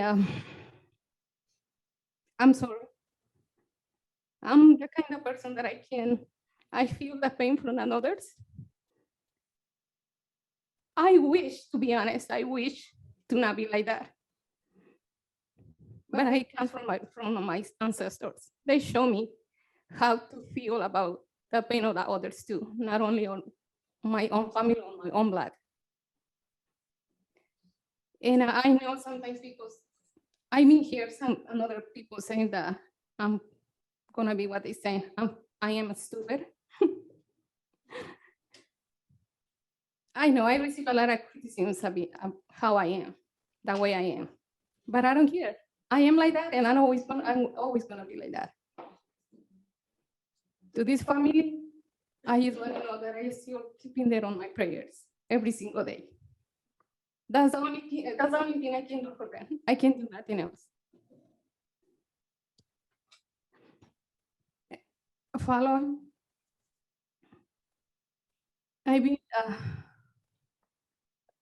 I'm sorry. Can I have a extra minute, President? You can finish what you wanted to say. I just want to thank to parents from DILAC. We have a present here. Solo quiero agradecerles a los papás de DILAC que están presentes hoy aquí. Ustedes me conocen. Ustedes pueden venir siempre a mí como madre, no como miembro de la mesa directiva. Nunca me cataloguen con ese signo como miembro de la mesa directiva. Thank you, Trustee Clerk Alicia Rico. Cecilia Mendez. When we take our kids to school and we deliver in a teacher class, we want them to bring them back the same way. As a parent, I'm very angry because what happened? I'm a mother of a disabled child who tried over and over to get to summer programs and everything. So right now we have my president, Vargas here, and also the president of the Latino PAC. They want services for the kids. So I want you to work. I don't care with who, but give us services. All of us, we need to treat it with respect, not because we come and we are being raised by different race. Yes, I'm a half, was something in my half, but I am an American. And those children who are citizens or not have rights to have services. So please, leaders, USDA, work with my parents because I got elected by them. And those children deserve all services like anybody else. So maybe we can work together. Instead of criticizing services and companies, and it's not right because we're Latinos community. And to be honest, I'm a little bit sad of how the concilium with a prestige who helped the migrants and many people to legalize the self in the United States be treated like that. It should have been done in a different way. Not like that. Not like that, ladies and gentlemen. Let's treat people with respect and kindness. Thank you, ladies and gentlemen, for coming here. We can do better. Human kindness is there. Let's don't make excuses because we're leaders of who we are. We have a responsibility with the children, and when they go to school, you want to get them back home. So we should do better. Thank you to everybody for coming here. Give us advice. Keep calling us. I'm welcome everybody to talk to me. Bienvenidos todas sus opiniones. Gracias, líderes, por estar aquí. Gracias por estar la Asociación de Maestros. Pero nuestros niños necesitan derechos. Son niños latinos, africanos, de Francia, donde quiera que vengan. Son bienvenidos aquí. Y nosotros, como DILAC y todos los demás, y nosotros en este distrito, tenemos una obligación de tratar a la gente con cortesía, no importa quién sea. Muchísimas gracias por su tiempo y vamos a mover ahora con mi colega Zachary Avalar, Trustee Area 7. I just want to say I'm very pleased to visit my schools from Area 7, Stagg, obviously, Kennedy, Pulliam, and Mata. The students and staff of all the schools were very friendly and professional. And I'm thankful for the parents and the staff also still reaching out to me. It has been flooding, but I'm always ready to reach out to everyone. And one thing is, Angeline is right. I don't feel like I don't want guns on or weapons on the school, but sometimes what we need overweighs what we want. Unfortunately, I feel like we do need that extra security on our campus. Unfortunately, like I said, I don't want that stuff on the schools, but we need to make sure the students are more safe than, sorry. Thank you. Thank you, trustee Avelar. Now Maria Mendez. Thank you. Good evening, everyone, and thank you for joining us for tonight's board meeting. First of all, I would like to do something, a shout out to the Washington Elementary School students, 6th grade, that they actually won in their competition. It's called the Moon-Based Project Competition, which they came in first place. So, it took place Saturday at University of the Pacific. I would like to ask our teacher or Ms. Byers to actually give us those names so we can provide them with certificates, and because I'm proud of them, that is wonderful. The next is actually this week is National Youth Violence Prevention Week. That's why I'm wearing purple. And also, my mask. I didn't have nothing else purple, but I just want to let them know that I'm wearing purple for the week, for them to support them on that. The other thing is very sad at what happened is that. Can this board do better? Absolutely. Absolutely, especially for safety. It's up to us to actually, because as responsibilities to do policies and procedures and plans, it's for us to push that moving forward, no matter what. Because what are we always saying? We cannot bring the child back. How many stories can we say and condolences can we say? We can't. We cannot ease the pain of those parents. I can't. Personally, I can't. Can we do better? Yes. Hopefully we can have an actual plan for the future of our school safety sites moving forward and see how we're going to do that. Because we do have extra funds money for some of that stuff. And last but not least, we lost one of our teachers, Mrs. Bryson White. Condolences goes to the family, friends, and their peers. And may she rest in actual peace. And if I may, President Reyes, I would like to have a moment of silence for that, please. Thank you. Can I jump in real quick? Yes, Ms. Mr. Mendez? Ramirez. We were at the site today, Ms. Mendez, Trustee Mendez, and the reason why it wasn't brought today was because we wanted to make sure that we paid individual support and respect to her, just like we did to our student, and we didn't want to convolute it. So if we could, I think it'd be best that we did it at the opening of our next board meeting, so the entire public can do that. Oh, please, With all due thank you. respect. Really appreciate it. Thank you. Now we go to 10.3, action approval expenditure for Stockton Unified School District board members to attend the NELO 39 Annual Conference in Chicago, June 23rd, 2025, 2022. I need a first and a second. First. A first Second. and a second. Any comments? Questions? Questions? Maria? If I may ask, how many of us trustees are attending this conference? These this is for all of us, if we wanted to go in. Nello asked for an invitation to the entire board. I understand, but the thing is, because trustees ourselves have been going to a lot of training, a lot of conferences, but we're as individuals or as a board, we're not putting those skills to the test at all. We're not following those trainings. What is the purpose of us going to a conference besides just getting knowledge and information and it just dies? I mean, Mrs. Maria Mendez, We went to Masters of Governance in CSBA. I was there with all these people, with my colleagues, by myself with a cane, walking in all those conferences. We went to every workshop. We are doing it here. If you don't like it the way we're doing it, there's something else. But we are learning. How can you talk to me like that? I'm not How can talking, you I'm say talking that? in general. How are we gonna? We put- are doing it because- together. No, because some of us are conferences. I understand some is information and everything else, but we're just spending money. The way I'm looking at it, as our budget is not looking good, this is my comments. I'm not attacking anybody.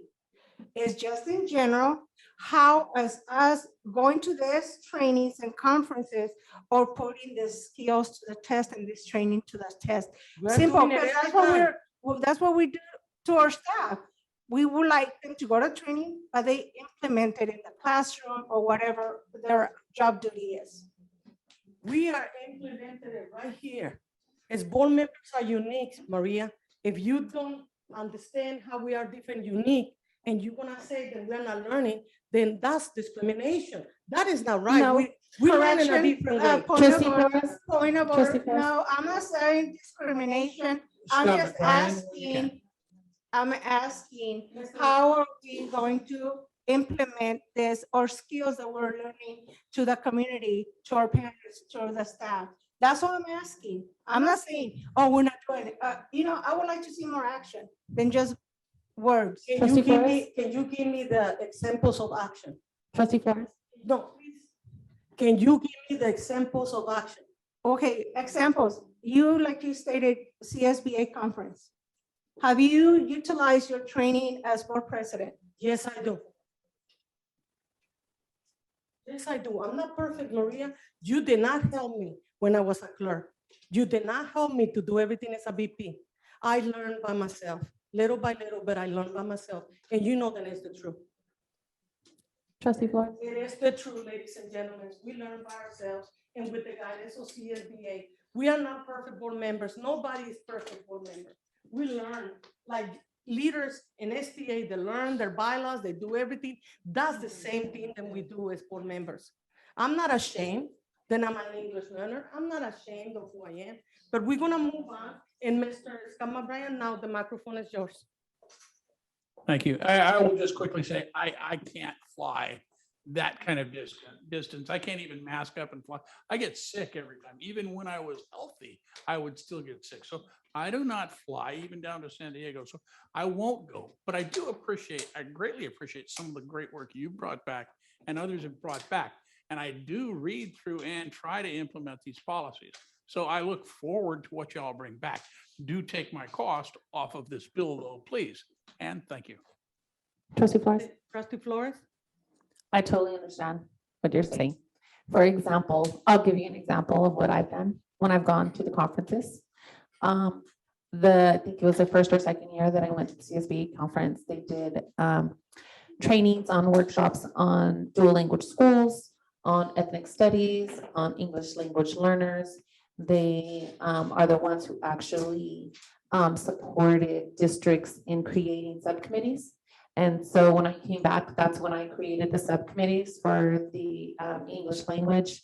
And they also teach you about equity. And so I brought that information back to equity and I presented it at the board of the workshops that I've done. And I do would like to request that I be able to go to this conference. I haven't gone to any conference since I think 2019 or 18 maybe. I think those were the last conferences that I went to because I wanted to reserve my attendance and save the funds during COVID time. But this is a new year and changes are bound to come. And I would like to be part of this leadership program where it trains us as board members to be more professional. And so that's why I'm going, and I promise I will do a presentation, or I will let everybody know the workshops that I go to. I will even be live if I have to let you guys know where I'm going, because I do believe in accountability and transparency in the work that I do. That's for myself. That's what I've done. As an example, when you ask me a question, I give you details. Thank you, Trustee Mendez. And thank you for your update. All of us in here in this board, we bring the paperwork, we bring the website, we bring everything that we learn. And, thank you so much for being interested. CABE was canceled and many people were not able to go. And we did approve for us to go and we didn't go.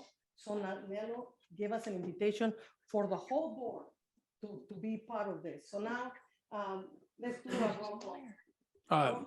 Oh, I think it's a hands. isn't it? Okay, Mr. Scott? It's a hands vote, right?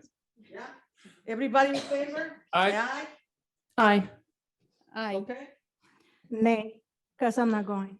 But I support That's you why guys. you oppose. It passed, it passed. I'm voting no because I'm not going. So thank you. No, thank you. Also, President Mendez, can I say something? Yes. I would like to ask the parents who are present right here, who being part of the CABE, did you guys bring something? Did you guys are, ay, perdón. Ustedes que fueron a la conferencia de CABE, so, ¿les trajeron información a comité para implementarlo, cómo trabajar las ideas que trajeron o no les ha servido de nada? Sí, sí sirve. Sí lo han traído, incluso hemos aprovechado algunos talleres muy buenos.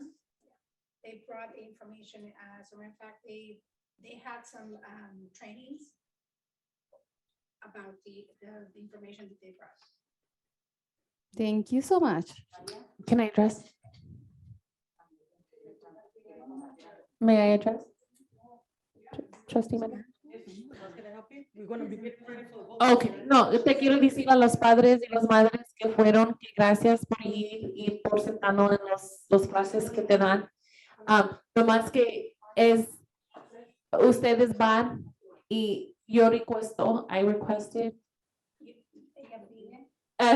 si nosotros te podemos dar tiempo para dar una presentación de los padres en frente de nosotros en una junta, que ustedes, what they've learned. Yeah, no, yo te apoyo por los padres para ir, pero yo también te quiero dar tiempo para presentar, porque ustedes fueron, ustedes fueron bien para atrás y digan nosotros que si está bien.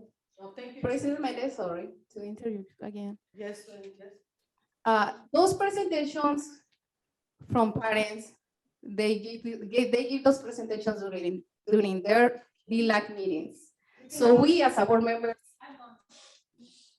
okay. So there is no necessity to bring us to another presentation because they bring it to DLAC. But we all, as board members, so de la ley de nosotros no podemos ir a las juntas. Can I explain to parents?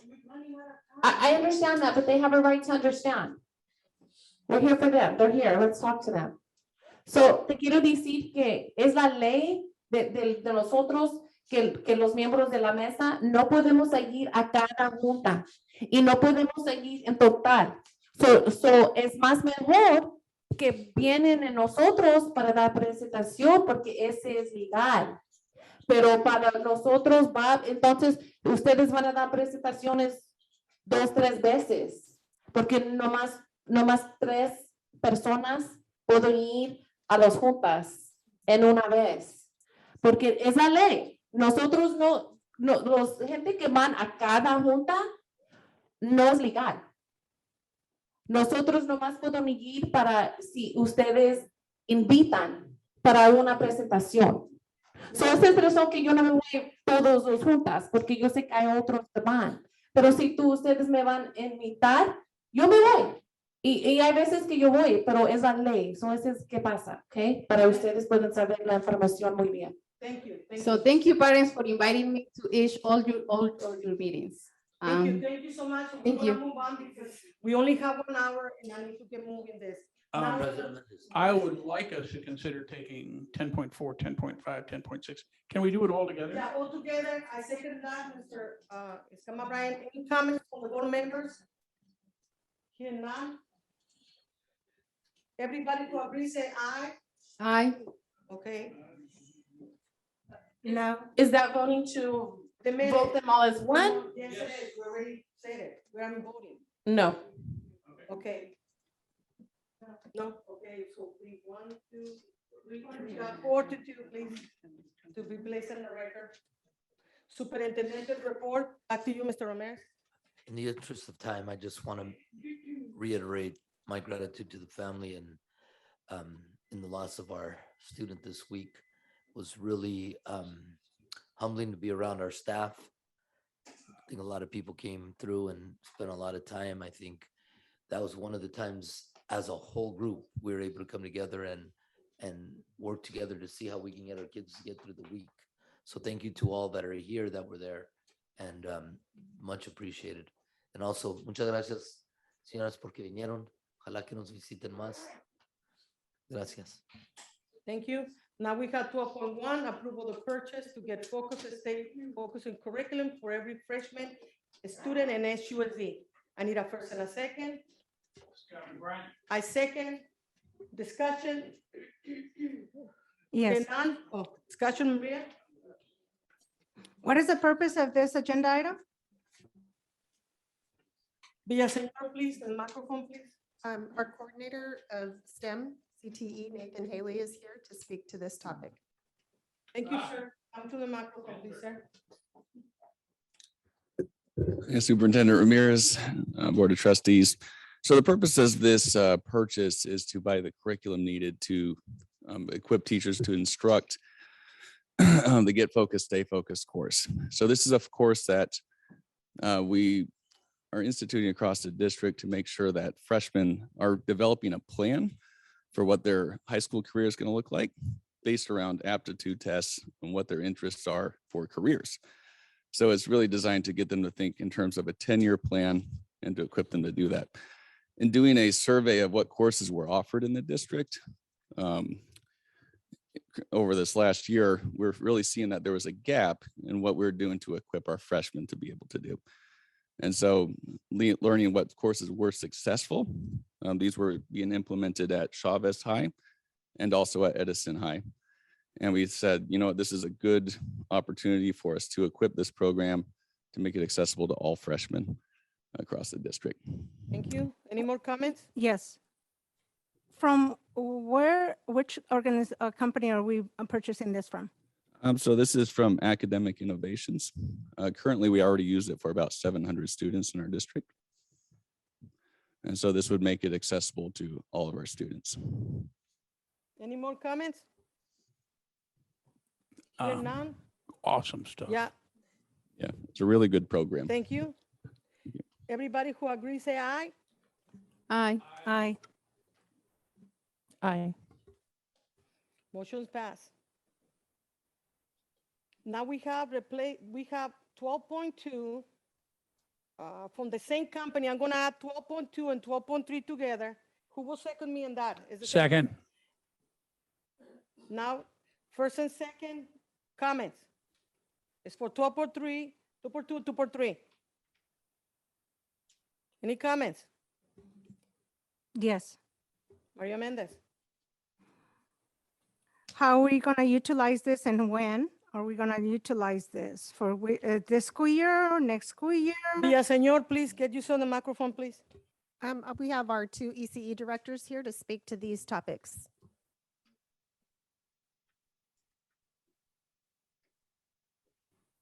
Thank you. Good evening, Board of Trustees. To answer your question, this will be for next school year. So if this is passed tonight, we will see the materials and furniture being ordered very soon, and then they'll be delivered to the school sites most likely in the summertime, where then the classrooms will be set up and they will be ready to open for the beginning of next school year. My follow-up question, why one agenda item has Title I funding and the other one is LCFF?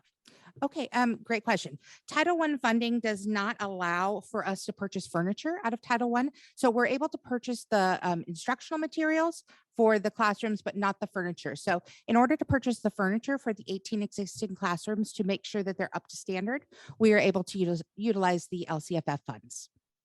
Thank you. Thank you for your great questions and answers and everything. Thank you, Maria. Okay.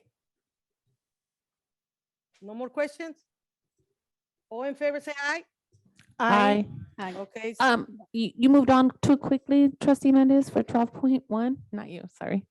Can I just ask that you give us a number as to how many students were served? He said 700. Already. Oh, I didn't hear. Sorry. I'm sorry. I was just asking if you can let us know how many freshman students were going to be served in that program. You can have a seat. I'm sorry. I Yeah, sure. didn't mean to override anybody. Thank you. We I have missed now that. 12.4 action approval request to increase 2021-22 non-public school budget in the amount of $872,000. Motion, Scott. A second, I will do second, Scott. Any comments, discussion? Yes. Maria Mendez have a question? Thank you. According to the cover sheet, under that contract amount, why does it have 2021 year on it? Mrs. Francine, can you come to the front, or who's gonna talk about this item? We have the Executive Director of Special Ed to go ahead Thank and you talk so about much. it. You're Hey, welcome. come on, sir. Mr. Thank Vincent you. Hernandez. Welcome. Good evening, trustees, and thank you for the question. So in the beginning of the school year, we present the budget for the upcoming school year. So the budget that was presented for the school year was to be allocated and encumbered for the needs in that area and what was projected. But through the school year itself, we've seen that there was a need for an increase in the cost for the special services. So that's why we're back to bring the increase for this current school year to get us through the end of the school year. Thank Any you. more questions? I would like to thank you. Thank you. I went through with it, and I did send you emails and you respond. Thank you so much, sir. No more questions? If everybody agrees, say aye. Aye. Okay, it's 6. Aye. Motion passed, 6-0. Oh, one abstention, sorry. We got 12.5 approval or request to increase budget for 2021-2022 non-public agency service in the amount of $493,000. I need a first and a second. First, Second. I have a first and a second. Any comment? Point of clarification, that one is just the one that Mr. Vincent Hernandez just said. 12.5, we just passed that one. One is for non-public agency and one is for it is two separate. Yeah, that's why we sent. Thank you, Same Mr. Benz. Come question over then. here. Same question. We're Mrs. good, same Maria Mendez question. for Thank you. Okay, got it. Thank you. No more questions? Everybody agree? Say aye. Aye. Aye. Thank you. No. No? Okay, that will be 5-1, and one, the next missing is the vice president. 12.6, approval K-8 sites, a school waiver request in order to increase minutes for the school day, or they contract waiver process, Article 27, contract exception of SUSD STA agreement for the 2022-2023 school year. I need Scott a first and a McBride. Second, I will do second. Let's have a discussion. Discussion. Maria Mendez, discussion. Thank you. So was this bargain with the STA? Mrs. Villaseñor, please, microphone. Yes, this is worked through and approved with STA.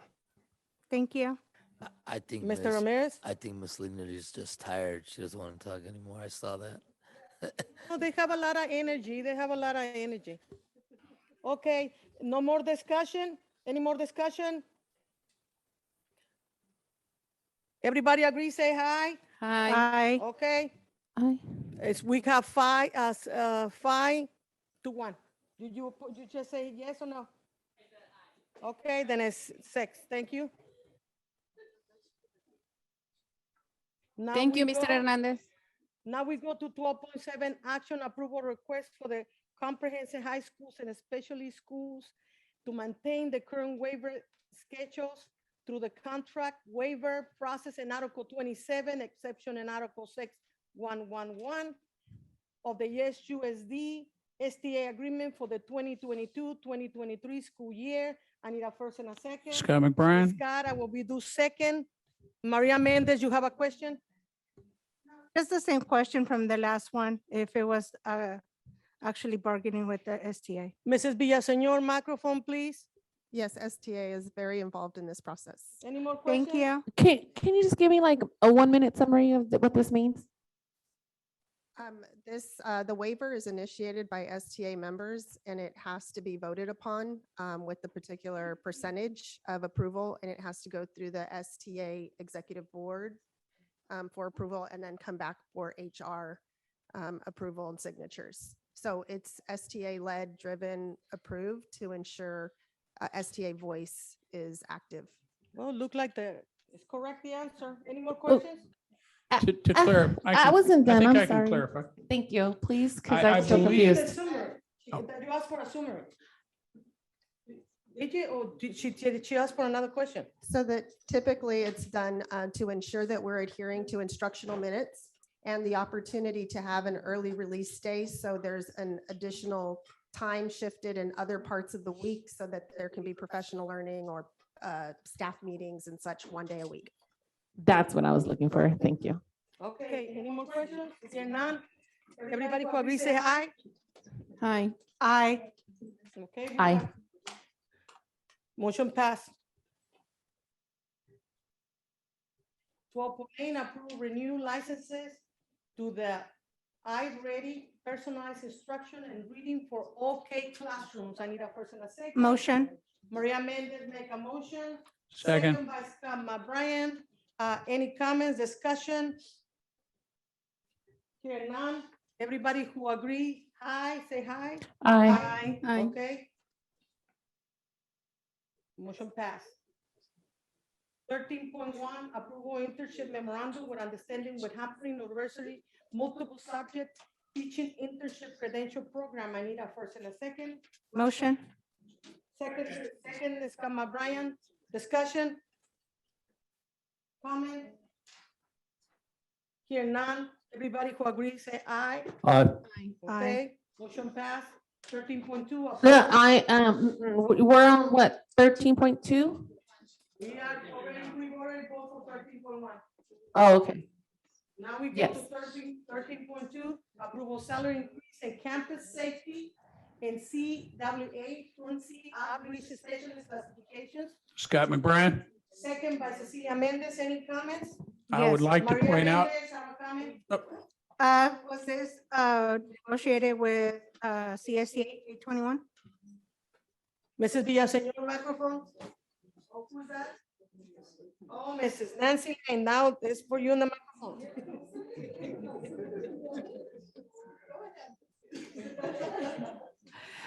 Yes, this was a process that we engaged in actually with the union together. Thank you. Any more questions? I would like to point out, I think that this is a large increase for that specific group. Yes, I it wished is. everybody could get raises like this, but I think they moved up about $2.50 on the scale. And I think it's well deserved, given what they do. I do believe that people need to get paid and be fair, and I believe in fair wages. That's why we, all these board has been voting the positive way to support our labor, our unions, and the blue collar workers of the unions also. Thank you. Question. Everybody- Okay, you got a question now? Yeah, is it, I support it, just, I don't want, by asking my question, I don't want anybody to think I don't support it. But what my question is, what, was this offered to other positions, or is there a reason why we just targeted these two positions? Or were the need was for these two? I understand the need, but can, so it came from negotiations? This was through the reclassification process, and the union actually brought that to us. And then there's a committee that goes through it and looks at it and analyzes it and comes up with a determination. Okay. And then one more question, is there a difference between high school and elementary CSMs, and are they both gonna be receiving the raise? Nancy Lane? The one that is listed here is for campus safety assistance, which is for elementary schools. Okay, so elementary school campus security are gonna be getting the raise, not the high school. Okay. Thank you. Thank you. Everybody who agree, say aye. Aye. Okay, thank you. Motion passed. 13.3, approval adoption revised instructional calendar for 2021 and 2022. Scott and McBride. 2022 and 2023, second by Cecilia Mendez. Any comments? Comments. Maria Mendez, microphone. Why did we do the changes? For point of record. Thank you. Villaseñor, please. Oh, Mrs. Nancy Lane is yours now. Thank you.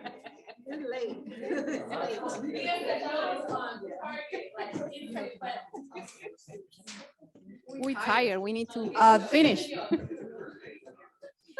The reason for the change is listed in the analysis for 21-22. It's simply to add the Juneteenth holiday to the calendar. And then for 22-23, there's the March 17th, identifying that district holiday, making sure it was the correct color. Again, the Juneteenth holiday for that year, and making sure that it's the correct color coded formats that people have been used to. And then changing the fourth quarter P1 and P2 end dates. Any more questions? Thank you. Everybody in favor, say aye. Aye. Aye. Okay. Any opposed? Abstentions? Motion passed. Now we go to 13.4, approval the new job description, and that will be a Minister of Curriculum, Innovation, and Connecting. I motion so that we can move this along. Second, discussion. There has been some complaint in this. Oh, Okay, Scott discussion. Maria McBride. Mendez, the microphone. Thank you. As the board did receive the notice, but I want to make sure if any of the SCPA is actually here and it's actually, it went through the agreement with them, because the board just received this notice tonight. I just want to make sure, because I don't want to violate nobody's Mr. bargaining. I don't want to know per violations. I just want to see nada. Mr. Ramirez. I met with President Nicolette today, and the revisions that were made are why it came up here. We met also Saturday morning, so there was a process to make sure they were comfortable. I know some of you may have received some information. She was here earlier. She had concern. I think she would have said that. So we worked through it. They actually, Nancy, Roxanne, and her and Laura worked through it the day before as well. So there's been time. That's why we brought it in that way. Okay. It's been clarified, everything? Scott McBride. I had heard complaint about this in that some people were saying, why are we hiring more administrators? In this case, I would absolutely see the need for CTEC people. So I would I'd say an administrator in that is perhaps better than seeing a new director hired. Yes, I understand that we shouldn't be hiring and getting top heavy.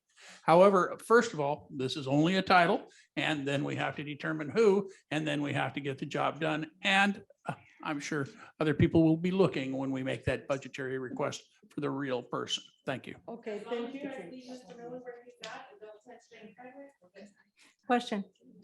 Maria Mendez.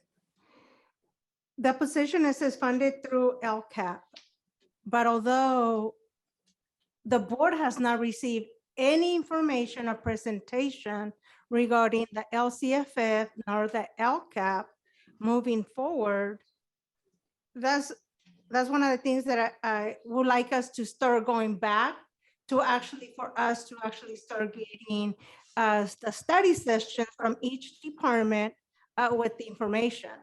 First, not the Friday updates. I would like to see moving forward before any agenda items come forward to the board. Mr. Ramirez, please respond to Maria Mendez. Yes, we have had LCAP presentations. Do you want to speak to that, Ms. Villaseñor? Yes, in having ongoing conversations about LCAP and how to improve communication, Dr. Gonzalez has met with various educational partners and has been very intentional in trying to spread himself out. We do realize the need to start the conversations early to have more data and reflection as we move throughout the year, which will be our goal for next year. However, in reference to this particular work, the existing mission is to graduate every student college, career, community ready Also, goal 3 is to graduate all 12th grade students in their 12th grade year, college and career ready, as well as our LCAP goals, which we've identified as wanting to increase student achievement with high quality first instruction through MTSS and college and career readiness as our output. We currently are just under 20% of graduating students college and career ready. And with the new dashboard, there's going to need to be an intentional effort to utilize our transcripts, course pathways to promote and support students through these ways with data and supporting counselors in the work that they do as well. Follow-up question. Follow up?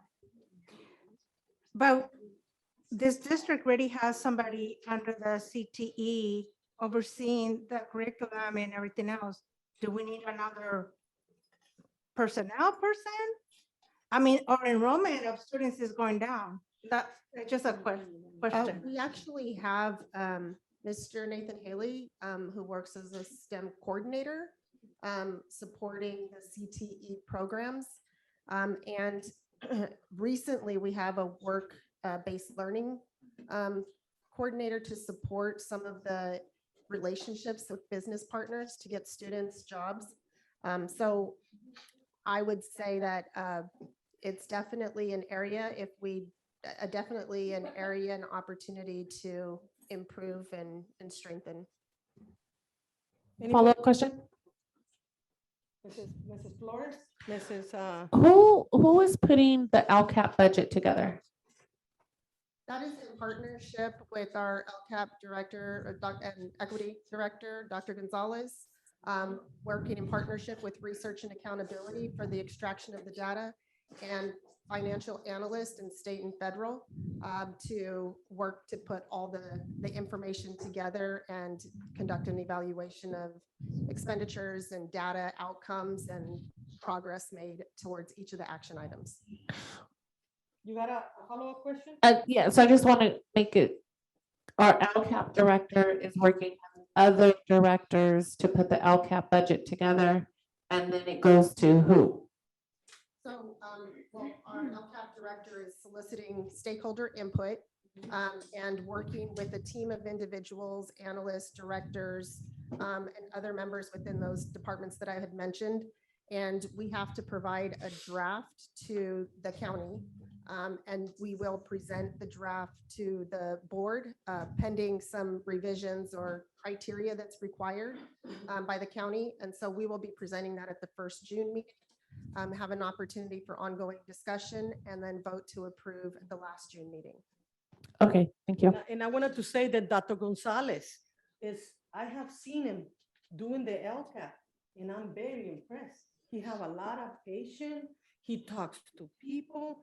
He is courteous. He's always been attentive to everybody, the staff, even to parents. I really like the way he does his job. So if we don't have any more questions, and if everybody agrees to this, let's go to the vote. I'll follow. Okay, you have another question.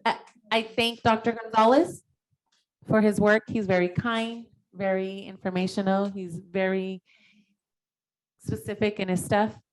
But I'm hearing that he's not the one doing the LCAP budget, that there are other people doing it and handing it to those that it goes to. That's it. Thank you. If there's any more questions, let's take it to the vote. Everybody in favor say aye. Okay. Motion passed. My vote is no, due to the fact that our budget is not looking good and our student enrollment is going down anyway. So that's how I feel. My vote is no. And my vote is also no, because I know for a fact that unfortunately, Dr. Gonzalez is not the one working on it. Thank you. I just don't understand that Dr. Gonzalez has been very working on this, but I'm not gonna go into a debate right now. It is unfair this, and we treat people like this who are employed by. And this is nothing against Dr. Gonzalez. He's doing a good job. Thank you so much. The motion is 4-2, please. I didn't make my vote. Well, I said, can you give me your vote? I'm staying. The motion fails. And I vote that way because I supposed to receive an email or a call from a president from the SPPA and I didn't receive any. So I'm so sorry if I vote against. Or She no. was here early. I wasn't here, I'm sorry. Thank you, motion failed. Now we have the 14.1, authorization to continue emergency action in Stack High School, school due to electrical problems. We need a first and a second. Scott McBride. I second. Any comments? Comments? Maria Mendez, you have another, please? This is, I mean, why we keep on bringing this agenda item when there is no other attachments with it, no dollar amount of what's costing us. The cover sheet goes all the way to information is April 4th, but we had a meeting and we had this one on April 12th board meeting. You know, I mean, why is the purpose of continuing you. bringing it without no attachment? Thank you. For the same reason it's been every time, and we've answered the same answer, Ms. Mendez, because we're waiting for the part. Nothing's changed. We just have to keep it there because that's the way it came forward. So unfortunately, and we've heard this in many different arenas, because of the shortages that we've faced due to COVID, this has slowed down the opportunity for us to get this particular part. So we're asking and trying to push, but it's not completed yet. Okay, thank you. Any more questions? You know, the part is not here. We cannot even buy it right now, so there's no receipt. That's why it's not there. Thank you. Everybody understand this, and let's go to the vote. Everybody in favor, say aye. Aye. Aye. Alicia? Aye. Okay, then motion pass. Thank you. 15.1 is student expulsion. We have only one case.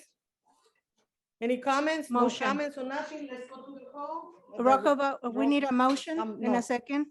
Yeah, we need a motion for the first and the second. Mr. Scott, you raise your hand? Motion. No, I need a first and a second. I thought you said. First. Okay, I second, first and second. Take it for a vote. Everybody in favor say aye. Aye. Motion passed. Now we go to 15.1. Sorry, 16.1, or suggestions and comments for the community regarding non-agenda items. Do we have anything? Yes, Madam President, we have 3 comment cards. The first card is for DLAC officers. Thank you and welcome to Stockton Unified District Board meeting. Thank you. We are pleased to have you. Muchísimas gracias por venir. Bienvenidas a Stockton Unified District. Gracias. Thank you.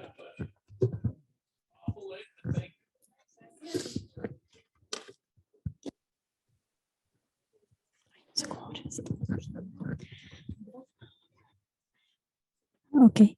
Good evening, respectable board members and Superintendent John Ramirez Jr. We are the officials of the DLAC Committee, and we are here with the purpose and intention of asking you to please relocate Dr. Susana Ramirez to the LDO department.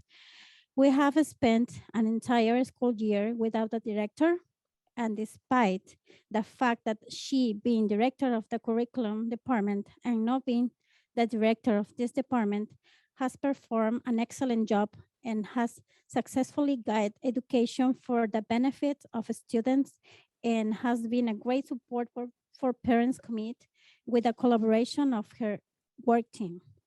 You can corroborate the good performance of Dr. Susana Ramirez since we recently had an audit, and this audit has had satisfactory results, which are requirements demanded by the state of California. We hope you take our request into consideration. We are a consolidated team with the necessary support from Dr. Ramirez to lead the committee and thus provide the best possible support to our students. For this reason, we would like to have her back to maintain the high margin of academic results for the benefit of English learners and the benefit of parents as well. Also, we are a little worried about the position of Dr. Gonzalez from LCAP because this position is open too, and he is doing an excellent job, as you just mentioned. Thank you. Muy buenas noches, respetables miembros de la mesa directiva, señor John Ramírez Jr., superintendente. Nosotros somos las oficiales del comité DILAC y estamos aquí con la finalidad e intención de pedirles de favor la reubicación de la doctora Susana Ramírez al departamento de LDO. Hemos estado todo este ciclo escolar sin un director y a pesar de que ella es directora del departamento de currículum y no ha sido directora de este departamento, ha desempeñado un excelente trabajo y ha sabido guiar de una manera exitosa la educación para el beneficio de los estudiantes, siendo un gran apoyo para el comité de padres, con la colaboración de todo su equipo de trabajo. Ustedes pueden corroborar lo que le hemos dicho, el buen desempeño de la doctora Ramírez, ya que recientemente hemos pasado por una auditoría y esta auditoría ha arrojado resultados satisfactorios, los cuales son requisitos que demanda el estado de California. Esperamos que tomen en consideración nuestra petición. Somos un equipo consolidado con el apoyo necesario de la doctora Ramírez para conducir al comité y así brindar el mejor apoyo posible a nuestros estudiantes.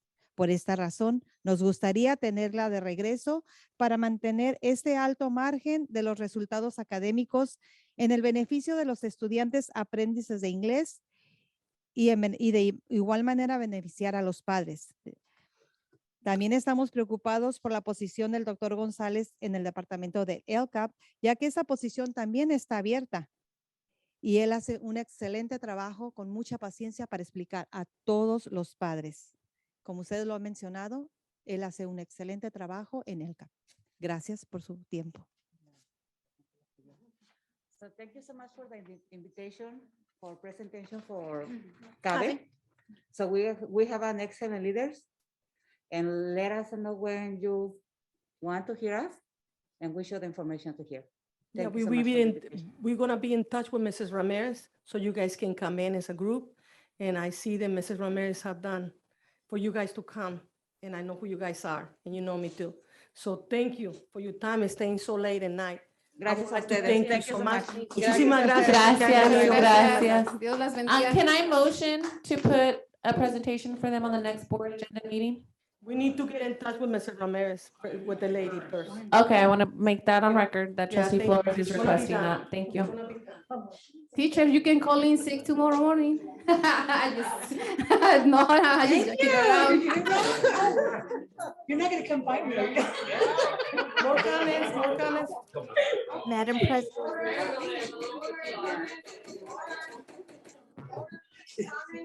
We haven't finished the comments. Thank you. I did my comment already. Madam President, we have one card left. The name is Donald Denaire. Is Donald Denaire here for your public comment? Just left. I just seen him in here, maybe in the restroom.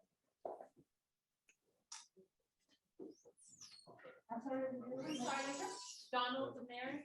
He had the mask on, blue shirt. I just seen him not even 5 minutes ago. He might have left. Okay. Okay, thank you. That person left the building. Okay, so this meeting now is adjourned.